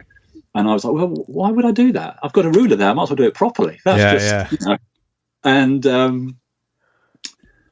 but it was like, no, because as I said, I wasn't submitting tracks. I was being asked to play with bands, and I was turning it down because I didn't think I was in the right position to be able to do it. And that continued onwards with some fairly well-known artists that I got approached to play with, that I would find a reason not to go and do an audition or go and play with them, or I'd pull myself out of the situation so I didn't have to face it. And that's been something that I've recognized the whole way along, that if I'm not careful, the fallout from that stuff that happened when I was younger is that occasionally I'll sabotage things because I won't want to put myself in a situation, or there's an underlying confidence that's not always there. I totally get that, man. I totally get that. And it's what it was. But on the other side of things, it means that when you do deliver something, you want to make sure it's as good as it can be. Yeah. And I am, that comes across with guitar sounds or playing on something. Nothing, if I'm doing something here, when I send it out, I know that it's as good as I possibly can do it. It's not being thrown down. I know we're all like that, but I will make sure, I'll be the guy who'll try on a session with no money. I'll try 3 or 4 different guitars to 3 or 4 different amps with different combinations of pedals. I'm not earning anything from it, but I just want it to be right. That's just how I am. And so I guess I realized that I started cycling, thought I'd better get myself in shape. And then off the back of that, things started to took a couple of opportunities, and it was only like a year or so later that I got the Bonnie call, I guess. That's amazing. But same thing again, that's still that lack of confidence from this band, this earlier incident that happened, because as I said, we were all living together. That was in our entire lives. We spent every day together. I remember one night I'd gone home, and the singer phoned at 3 a.m. because he'd been reading some Kerouac, and we decided, he said, "You got to come back to the house, man. You got to come back to the house." And I went back to the house at 3 or 4 a.m, and the rest of the guys are sitting there drunk. And it's like, right, we're going to go and see management tomorrow because we're going to hitchhike from Grand Central Station. We're going to go all across the States. We're going to have a Kerouac adventure. That's because we were kids at the time. And drunk. But that was the thing. Even if we had a night away from each other, somebody would phone or, I've got an idea for a song. It was a good process at the time, and I thought that would be the band that I'd be in. I wanted to be in a band. So do you have brothers or sisters, or are you an only child? I don't know, it's just me. So that was like a total, okay. Absolutely. Now I'm getting it. So, okay. I don't have brothers or sisters. I grew up with some people who lived very close to me. Kate is like a sister to me. Sure. I spent every day with her from the age of sort of 5 to 18. But that's why when I'm like my friends, I've had the same ones for a long time, and there's a value there that sure. I probably think about them a little bit deeper than normal, just because I haven't got brothers or sisters. I totally get that, man. I totally get why you stayed in your town. All that stuff makes a lot of sense. Yeah, there's definitely a comfort and a safety and a sense of belonging.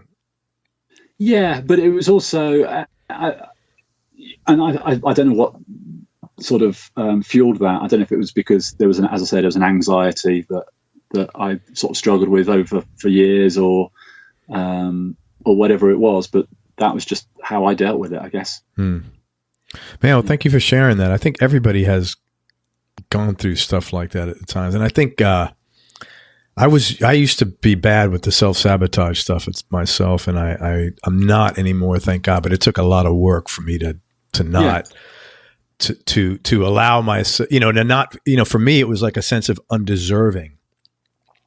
Well, that's exactly it. That was exactly that, or it was either undeserving, or that it would be taken away, or you didn't. I think everybody has a picture in their own head of how they're perceived by the outside world. Sure. And each time you go and meet somebody new or work with somebody new, there's the chance that they could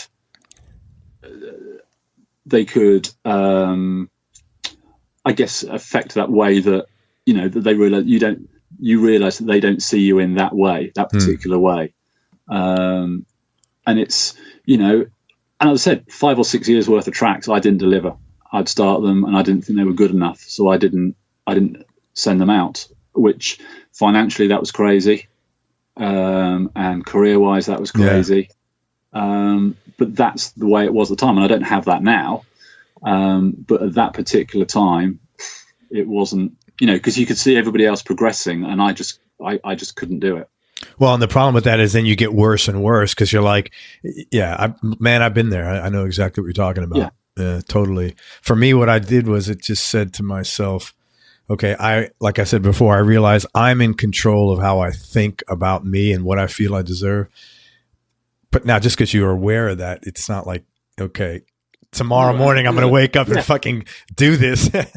I'm fixed. I'm fixed, right? Yeah, it's a journey you got to go on to. And everybody has yourself. Something. Yeah. That's the one thing that I've realized from from doing this. Absolutely everybody has one thing or another, or some people can take an advantage of a situation, others can't.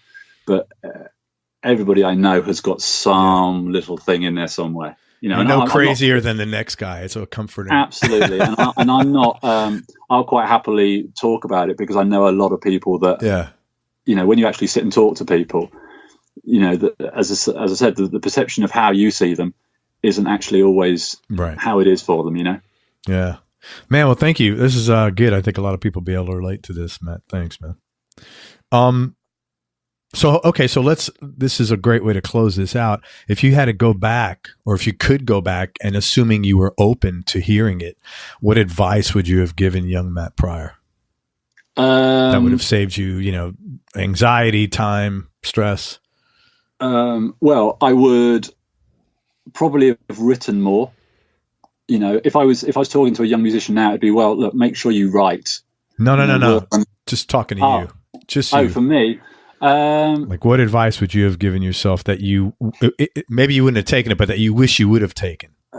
Take the chances that I've been offered with various bands, and take those opportunities because it's not going to be as bad as you think it would be, And I had a period of doing auditions. I think I did like 18 or 19 auditions, and I got 17 or 18 of them. So I was doing okay. Holy crap! I was doing all right at that point, but there was still things that I just wouldn't. I just couldn't make myself do. But I'd realised that I'm not being judged all the time, and actually just take those chances, just trust in it a little bit more. And also for myself, I'd have learned to read music, because later life that would have been helpful. But that would be mainly it. And I used to love going out and just playing with any band. There was one band I played with that it was a mixture of like P-Funk and Pantera. Wow. We all had characters, and I'd go on stage dressed like, because of the way I was playing at that point, I'd dress like a wizard, and the drummer was a space alien, and that's cool. The bass player was, and I used to love doing that, but a little bit of that got lost around that time of, where it went a little bit left field for a while. That sort of freedom just to go out and play and just do the carefree. Yeah, that sort of went a little bit, but that's all it would be. Just take the chances that come along. Because nothing could really happen. Yeah, what's the worst? No doubt. Not like your track, big deal. Yeah, I hear you.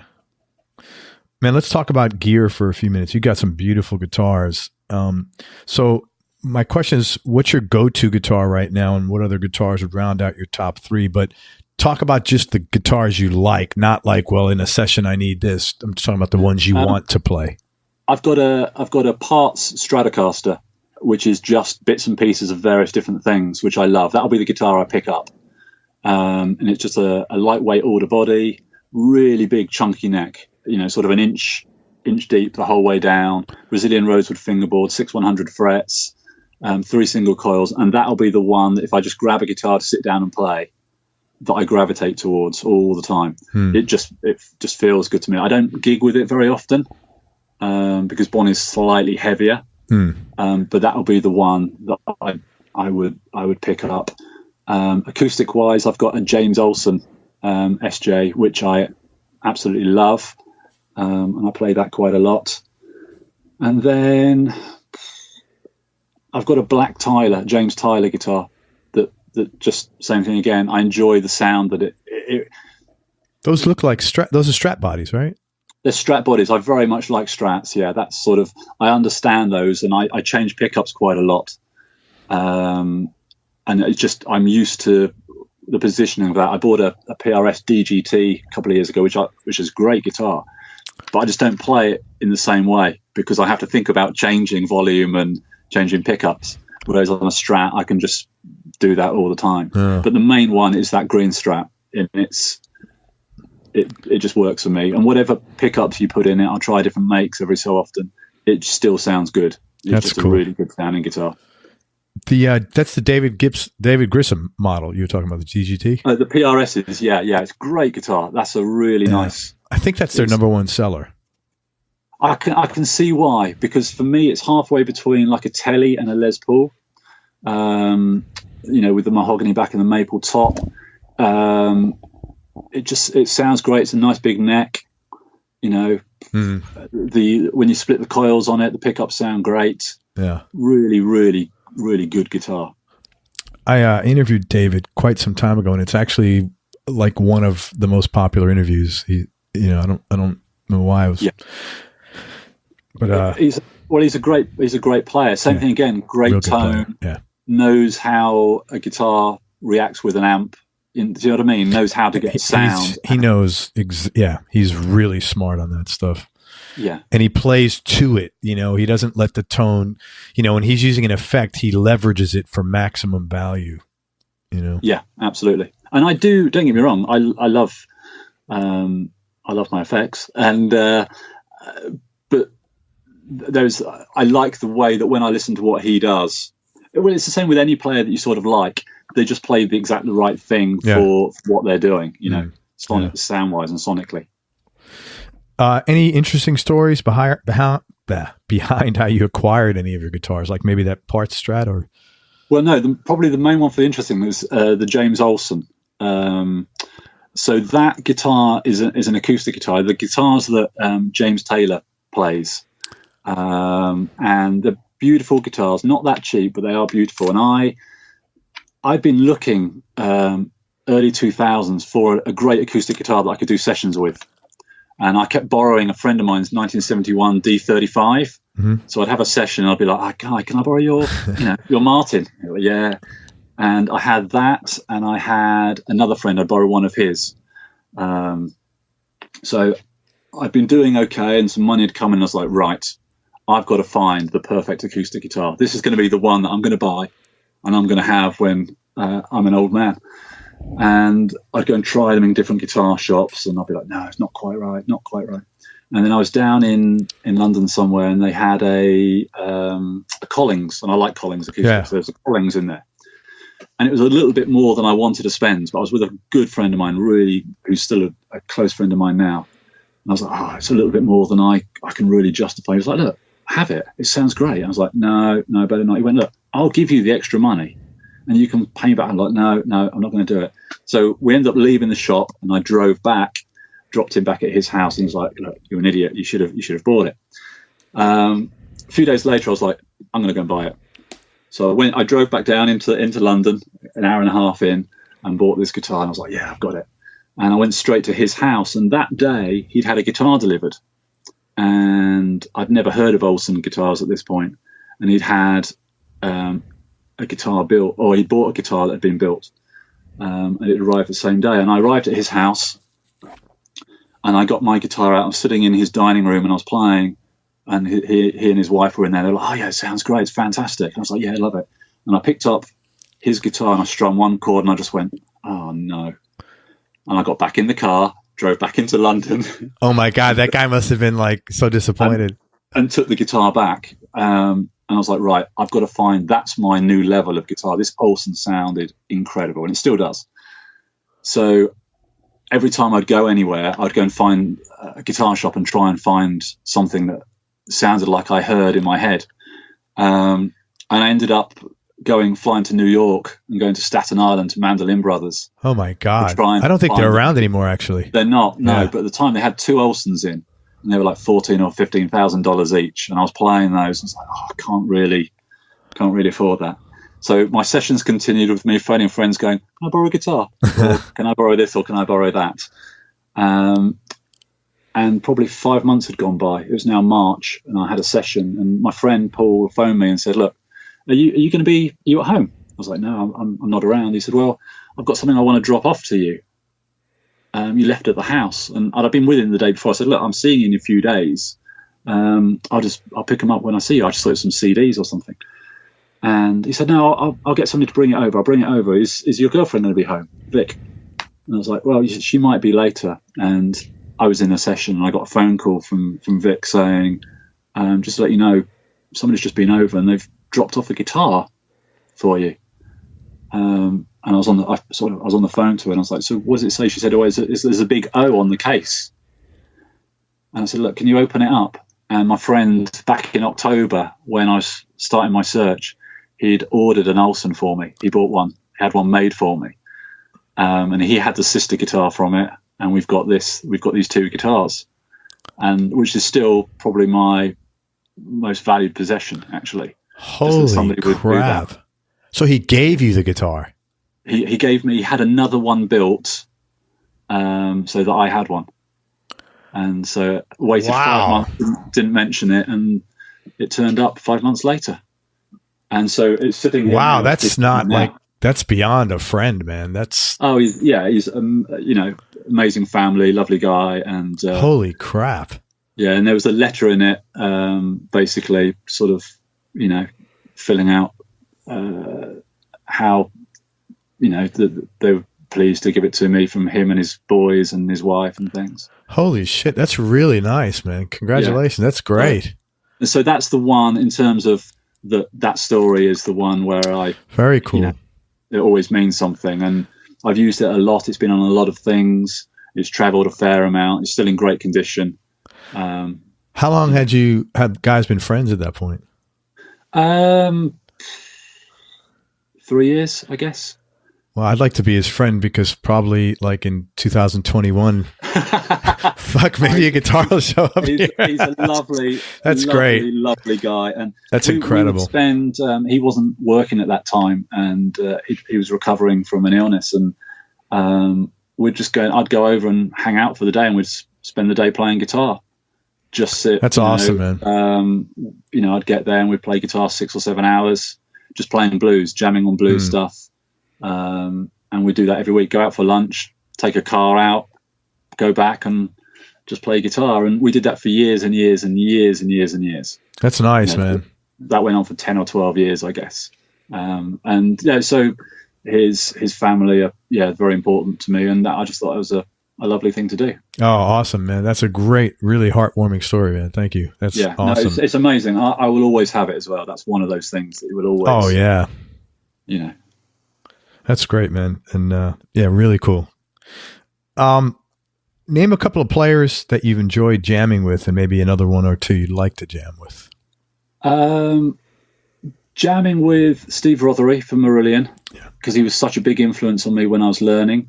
His clean sound, I think, is incredible. I learned a lot of how to get those clean sounds, and just a really lyrical player. So that he was such an important player to me when I was younger. And I first met him after I'd seen him at Wembley Arena 3 nights in a row, and I went round to his house and I played with him. I'd only been playing a little while, and I've played with him a lot since then. And playing with him, that's always been fantastic. Yeah, he's such a big influence. I enjoy playing with Rob Harris. He's such a killer player. Different to what I do, but just a great pocket. So that's always fun. Yeah, he's like Mr. Funk. Yeah, and he's brilliant at it, and so I've always enjoyed that. We haven't done it huge amounts, but that's always fun. And he's bald. Well, you can say that. I'm not saying that. Let you be the one that takes that email. We love you, Rob. Because, I don't know if that's... I think he's just chosen to keep it quite short. Let's work with that. It's choice. He's going to love that. And then to play with, I'm a big Gilmour fan, so it'd have been great to play with Gilmour, because same thing again, just to hear that sound at certain, maybe not now, but at certain points in the career, the size of sound would be great. And also same thing again, to stand on stage with Beck would be amazing. With Jeff Beck would be pretty up there. Those are the two guys that I would love, just more than anyone else, to be able to have a chance to sit down with. And I doubt that'll happen, simply because they're both pretty reclusive, and they certainly don't need to come on this show or any show, and but both of those guys are just incredible, aren't they, man? Yeah, they're just killer players. And same thing again, there's, as we talked about earlier with the Jeff Beck solo on the Roger Waters thing, there's some Gilmour stuff. The solo on Mother from The Wall, it's simple, beautiful, man. It's a great solo to me. It's incredible. Even his old stuff like Fat Old Son, goes way back. What a great, simple, beautiful. I mean, he's so economical, that guy. Well, and it's about sound. It's the size of the sound as well. You know, that I really sort of enjoyed, and the sort of there was it was quite a complex sound. You know, it'd fill a space, and that I really like that. You know, and there's been many a time that the old drummer that we used to use, if we were playing an empty arena, we'd play "Shine on You Crazy Diamond," just the two of us, because he was a Floyd fan as well, and just I love that type of thing. That's just something that would be nice, not from a jamming point of view, but just to stand on stage and hear it. You know. Just to watch what he's doing. I mean, you take that solo you talk about, Mother, just the second note in that, how wide he bends that, you know? Yeah. It's like, you know, but it's a simple solo, really simple, but it's just, there's nothing else that would have worked as well as that did. Yeah. You know, there's a bend that's not quite there, and but it's a great solo. Yeah. You know, so that would be good. And then Blake Mills, I'm a big fan of Blake Mills. You know, I think he's a fantastic player. That would be good as well, just because of how innovative it is. Yes.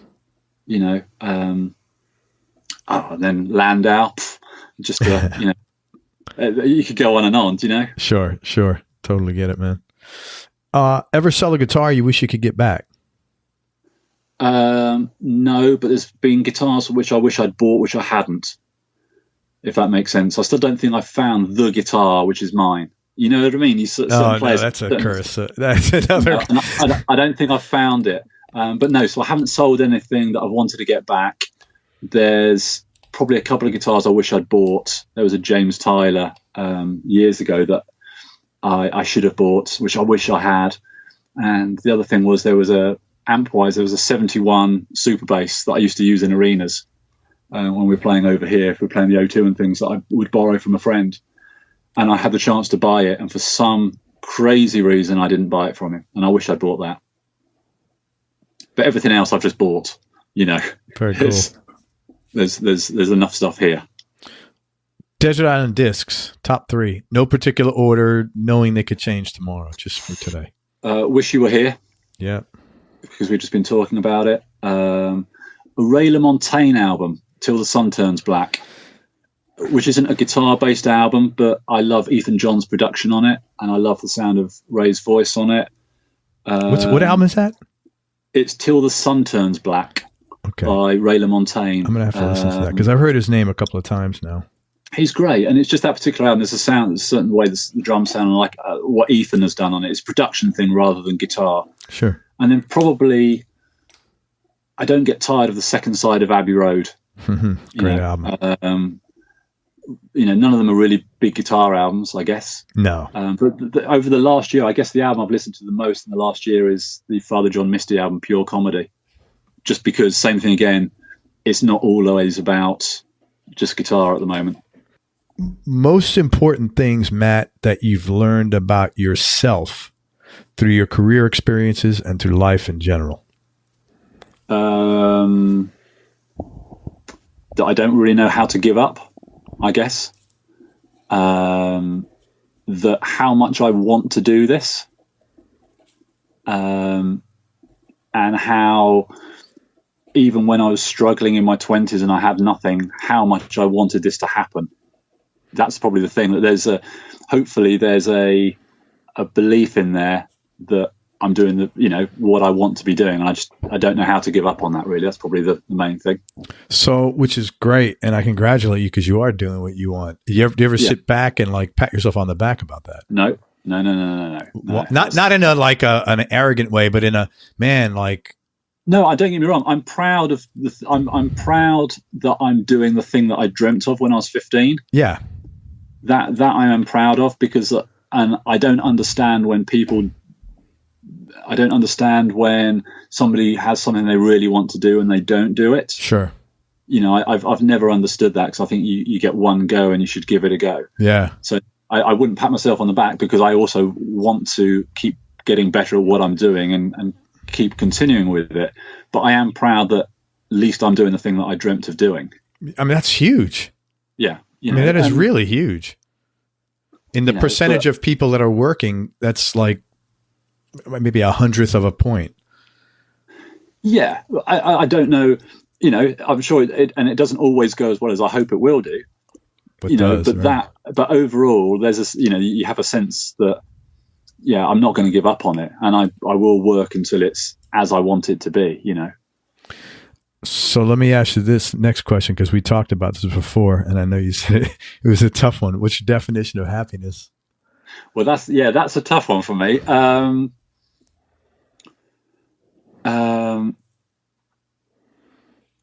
Well, when I'm not overthinking, that's a happier time for me. It normally comes when I've done something I'm proud of. When I do find myself, I'm quite happy after I've delivered something that I'm proud of. There's a moment there.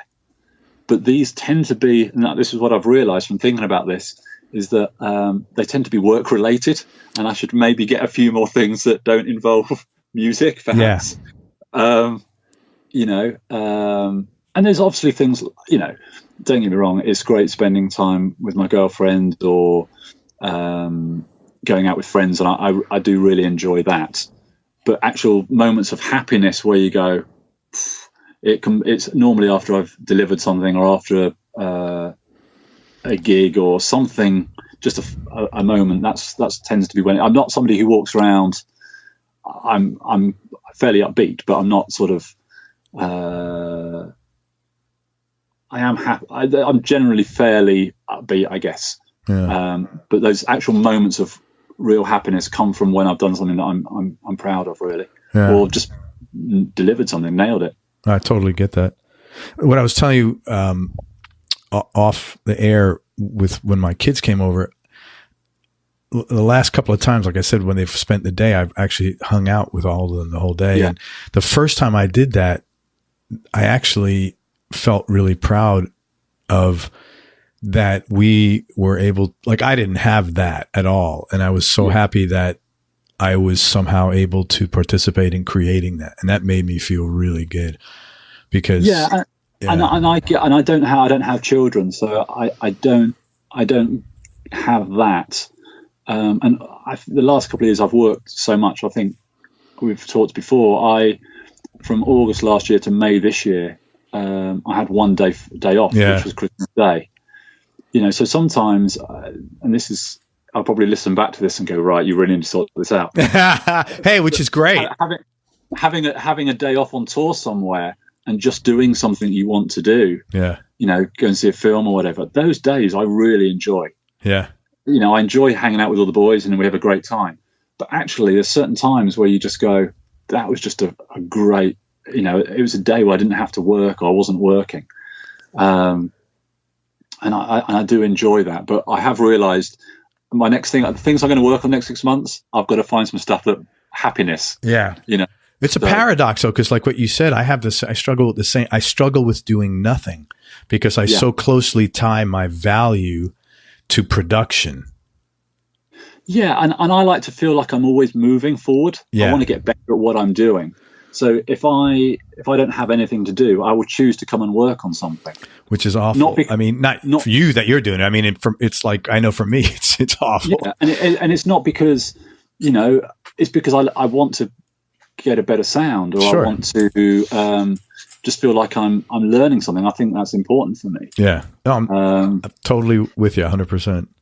But even dumb things, when my dog was younger, I would go out for walks for hours on end, and I love those. Just, that was a great time. Yeah. Put a podcast on and going, well, they're moments that make me happy. But I have realized I'm lacking a little bit. That's the thing I need to. Dude, me and you both, we should freaking compare notes and have an accountability group or something. Absolutely. We should apologize now to anybody we know. There will be more happiness in 2019. Another question related to happiness. Happiest moment or time in your life?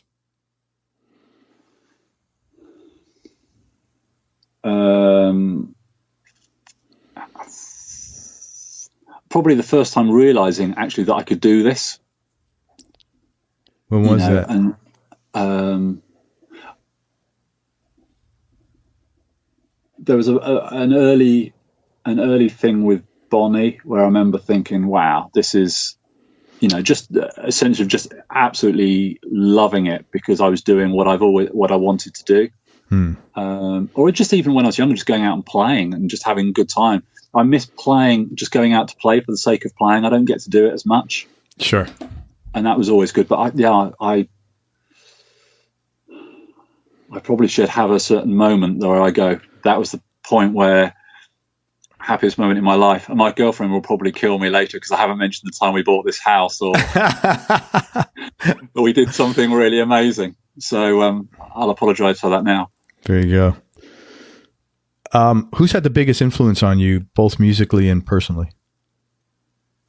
Personally would be Vic, my girlfriend, because we've been together a long time. That's clear. That's without doubt. How long have you guys been together? 22, 23 years. Dude, congratulations. Thank you very much. To Vic, not you. I mean, absolutely. As you can tell from this, I'm not easy to live with. There's a level of intensity here. That's like fucking like 187 dog years. I don't know what the number is. And I'm sure at the moment, because like Vic is really clever and really fantastic at what she does, and her parents are great. But there must have been a moment when they first met me, is thinking, okay, our daughter could be going places, and she's with a lanky, bald musician who's struggling along. So shout out to Vic. That's awesome. My friend Paul has massive. I've learned a lot from him. He's a great guy, and his family are fantastic. I've learned an awful lot from him. That's your buddy who bought you the Olsen. Yeah, that's very cool. He's been really important. Steve Rothery from Marillion, really important throughout the years from support when I was younger. Bonnie as well, to be honest, giving me I know that sounds because it's the artist I work for. No, it doesn't. Not after these many years. It doesn't sound. Yeah, it sounds like genuine. It's a genuine thing. I've had there's things I've got to do and opportunities I wouldn't have had, which have come from her trusting that I could do something, produce an album or record her vocal, or, when she was working with people like Humberto Gatica and she was working with some of the best engineers in the world, letting me be the guy who would record a vocal. That's a cool thing. That's a really cool thing. Do you know what I mean? So yeah. That's an important time. That's been really important and a big influence. Most important thing your dad taught you? Probably hard work. There was an intensity to what he did, or probably still does, and it was probably hard work, to be honest. Yeah. And I think that he was supportive because I don't think he got to do what he wanted to do. Oh. He was a singer, and I think he ended up going in a different direction. And I think that's why he's probably supportive and always, would make. I would work hard naturally, but it was probably that ethic of working hard to get what you want. That's really nice. How about are both your parents still around? Yeah, absolutely. Great. Yeah. How about your mom? Most important thing she taught you? How to treat people. That's nice. I think very different personalities, the two of them. Very different personalities, but that would be for my mom, would just be how to, treat people and what's a sense of right or wrong, or, I don't know whether I've lived up to that over the years, but I'm sure you have, man. I'm sure the teaching was that. You and Vic, are you similar personalities or different? Very different. Yeah. Yeah. Interesting. Yeah. Yes. Do you have any non-musical superpowers?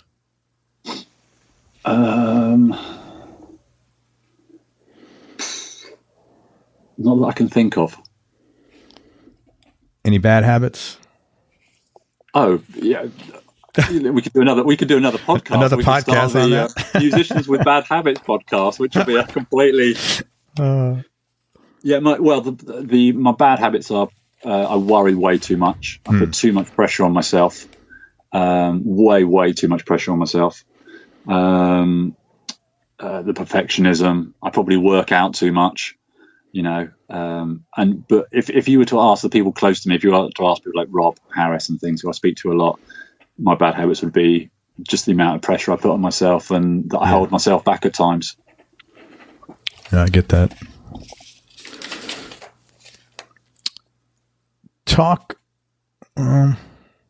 Toughest decision you ever had to make, or hardest and most difficult thing you ever had to do?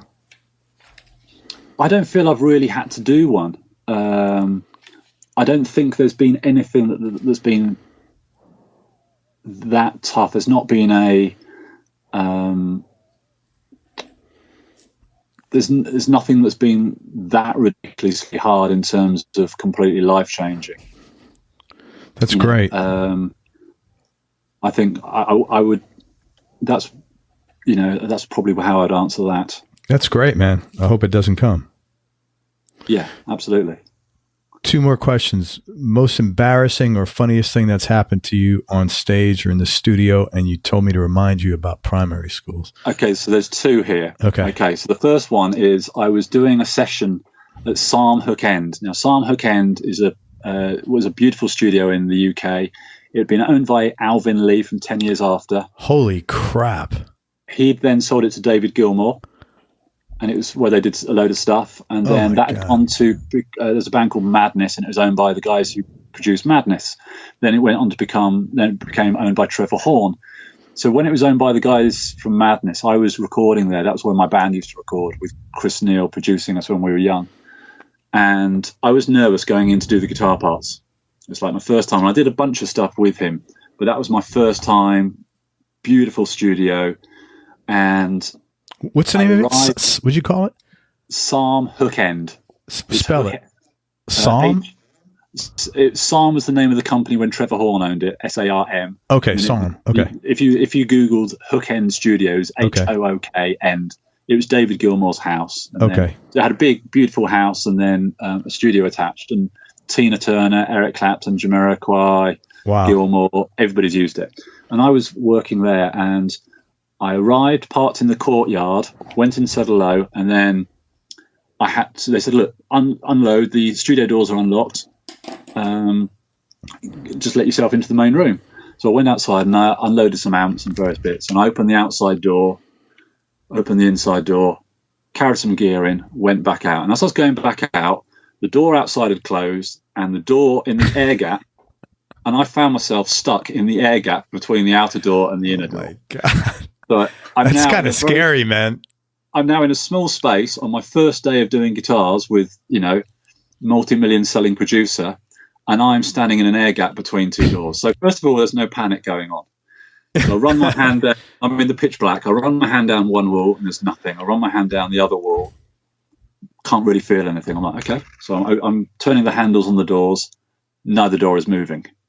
Oh, so my God. I'm now in there for a couple of minutes going, okay, this is an airtight space. They're going to find me on the floor. This is not a cool look on the first day of guitar recording. Holy shit. So I'm turning the doors, turning the handles, nothing's happening, and I'm starting to panic slightly. And I try my hand down the walls again, and I found a light switch. Press the light switch. It's not a light switch, but in the distance, I can hear an alarm going off. I can hear a bell ringing in the distance. So I have now triggered the fire alarm for the entire complex. And I'm still stuck between the two. I'm still stuck between the 2 doors. So apart from now being found unconscious being my fear, the fact that I've set off the fire alarm is also a great fear. Eventually, I'm starting to panic, and I'm turning the doors and pushing. And can you even turn around? I can turn around, but it's tight. It's an air gap between 2 doors. And then obviously they're really thick doors, and I've just been turning them like they're normal because I'm apprehensive. I'm anxious going to do a session. I'm not even thinking. So all I did was I turned the handle and I pushed as hard as I could. And there I am. I'm outside. The doors were never locked. It was just that they were big, thick studio doors. All the people were leaving the house. Oh, for the fire. The fire alarm I'd set off. 10 minutes later, the fire engine turned up. They had an engineer at the studio for the week that I was there. I never told anybody that was me. Oh my God, that is classic. So how many years ago was this? Oh, this is a long time, yeah. I'm not going to get a bill. This was a long time. I'm not going to get a statute of limitations has passed. Yeah, that's gone. So this was an early session, so it was back in last century probably. But that was one. So that was one, and the second one was I was asked to go and give a careers talk at a school, and I thought I was doing it for the older kids. So I had just played the O2 Arena in London in the big room, and I'd got my tech at the time to loaded up all the gear, and I was taking my stage rig back home with me. Now my stage rig is wet, dry, wet. What does that mean? You said that before. So basically I have a main head in the middle. So the guitar goes through from guitar into pedalboard into my main head, which goes into a 4x12.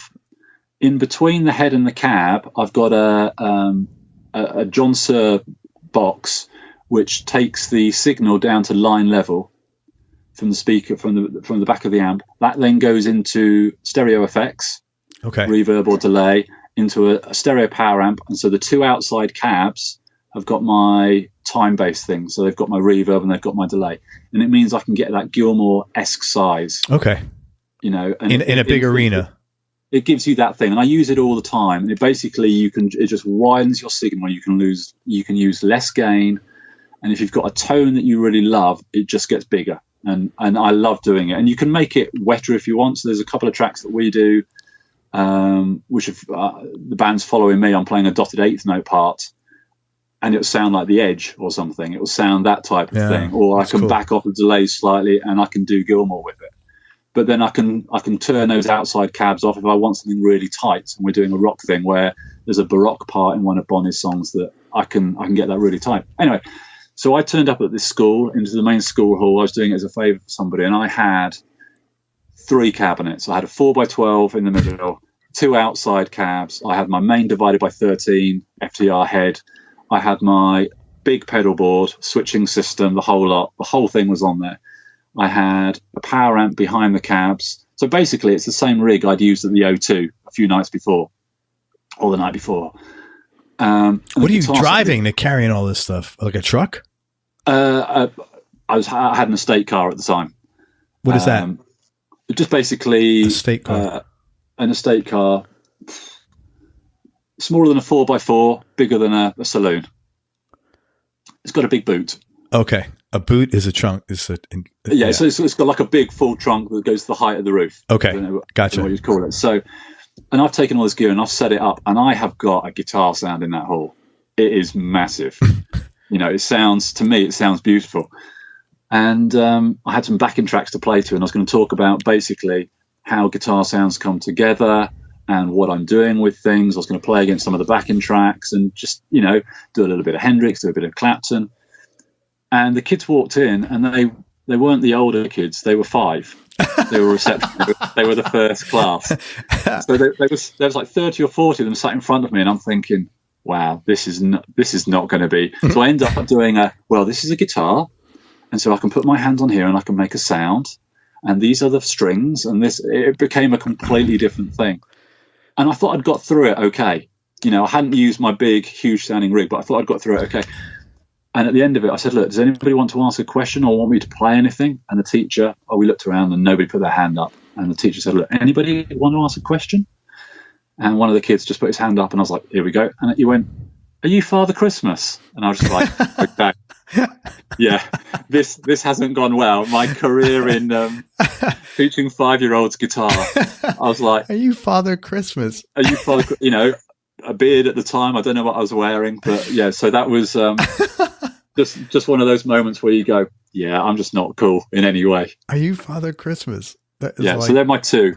One, just approaching it the wrong way, and the second one is getting stuck in. Yeah, that is a classic thing from Hook End. Yeah, that was the corker, that one. You know, I'm thinking that's actually something, you know, you could maybe give an idea, like, hey, if you're really miserable in a studio session, you just go set the fire alarm off. And everybody clears the room. I tell you what, you're out of there before you know it. They're running out holding tapes. They're saving tapes that you're recording on. You know, there's no... but I never mentioned it. And I learned a lot from that session, because Chris was a great producer. You know, had a lot of hits. Celine Dion, Think Twice was him, and Little Mike and Mechanic stuff. And at that time, I could play whatever I wanted. I had all the chops thing down, and I remember going in. I was really confident and we set the cabs up in the live room, and I was with him in the control room with the engineer, who was a well-known engineer, who went on to do Pearl Jam and things. And I did all the rhythm parts, and they all went down nicely. And he said, right, so we need a solo. And I was like, here we go. This is my big moment. This is the moment where I do the Eddie Van Halen Beat It. You know, I have that impact. Right. I did this solo, and I chucked in everything that I could muster at that point. And he went, and I was thinking, nailed it. Here we go. This is the start. And he went, let's have a listen to that. And press play. Don't need that. Don't need that.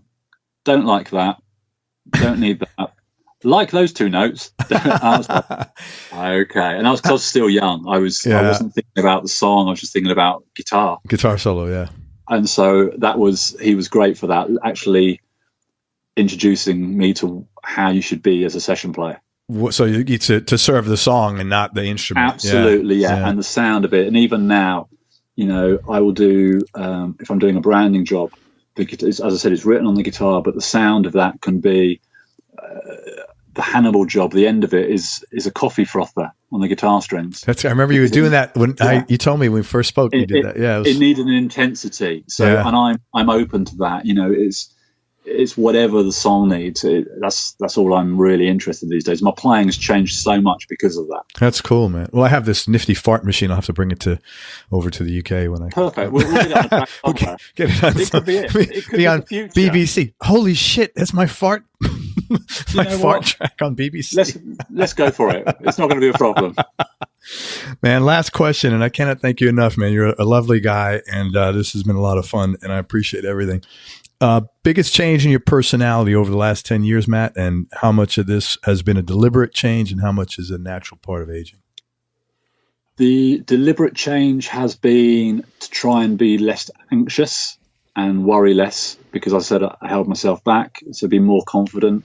I think I'm probably slightly harder these days from just having to deal with some of the business side of things. It's made me harder. Sure. You know, and the fact that people will take advantage of you. You'll be working with somebody, and you know, you think you're working on an even footing, and they'll try and take advantage. Sure.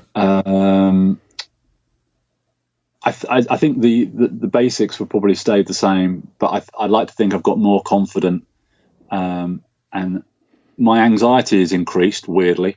I struggle with anxiety more now, but really, even though you worry less. I worry less, but my anxiety goes up a little bit more. Yeah, maybe you're anxious because you're not worried.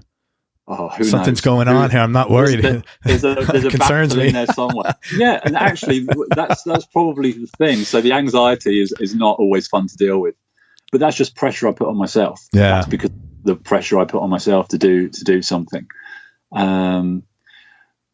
You know, probably anybody who's listened to my rabbiting on for the last will probably realize why I'm anxious. But we all got something. Trust me. I'm probably more. I'm more assured about. I know what I'm doing. You know, in terms of if I make a choice, I feel it's the right one. That's great. And I think a lot of those were deliberate changes, because I knew I had to try and get on top of certain things. So they were deliberate, and the aging, anything that's come on from aging is just, I guess the confidence being helped by that. And I don't know if, no, because I think with that, because the intensity is probably still there, you know, so that hasn't changed. I haven't sort of calmed with aging, as it were. I still want it to do something as well as I can. Good. You know, I don't know. Who knows? Dude, but the phone keeps ringing, so that's all right. That's it. You're doing something right. Yeah. Man, let me tell people where to find you. And again, thank you so much, man. You're a really cool guy. I'm glad we got to connect. I hope to see you either when I go to the UK or, you know, if you're coming down this way, it'd be great. Check out Matt's website. It's Matt Pryor, MattPrior, music.com. And he's going to have a YouTube channel coming out, but his website's pretty robust, and everything that he's doing is going on okay, let me speak in English. Everything that he has going on is included on his website. Also on social media, you can find him at Matt P. Guitar, GTR, Matt P, GTR. And if anybody's listening to this and you are interested in working with someone to help you develop your own sonic brand, which is basically the sound of what you're branding from a sonic standpoint as opposed to a visual standpoint, like a logo or a, some sort of a snappy ad copy. But if you're looking for sonic branding, I couldn't encourage you enough to reach out to Matt. Is there a contact form on your website? Yeah, there is. All my details are on there. Great. So yeah, and absolutely. Reach out to him. Please be respectful of his time. And listen, I think you heard his work ethic. That's the kind of guy you want working for you. You want the guy that's anal and neurotic working with you. Seriously, man. Oh, he's anal and neurotic. Great, fucking hired. I mean, seriously, that's like the best quality when you're looking to work with someone, right? Didn't our first conversation earlier start with anal and something or other? I don't know what was going on. That was something else, Matt. Shh. Okay. Anyway, man. Thank you again for anything. If I could ever help you want to come back on the show, if you got something to promote, let me know and we'll have you back on. Pleasure. Thank you very much. I really appreciate it. Thank you for your time. Thank you, man. Pleasure is mine. Everybody, thank you so much for listening. Please check out Matt online, mattpryormusic.com. If you enjoyed this interview, please share it with a friend on your social media channels. We certainly appreciate your support and the fact that you're helping out the show. Thanks again to Matt Pryor for spending time with us. I certainly appreciate it. Go to everyonelovesguitar.com, sign up to get on our newsletter list so you and I can connect. And most important, remember that happiness is a choice, so choose wisely. Be nice, go play your guitar, and have fun. Till next time, peace and love, everybody. I'm out. We hope you enjoyed this show. If you did, subscribe to the Everyone Loves Guitar podcast, and you can do this online at everyonelovesguitar.com or on iTunes. And if you like the show, please leave us a 5-star positive review. The more 5-star reviews we get, the higher our show ranks, and higher rankings mean we get to continue speaking with cool, interesting guests on our show. We'll see you on the next episode, and until then, keep playing your guitar and have fun making music.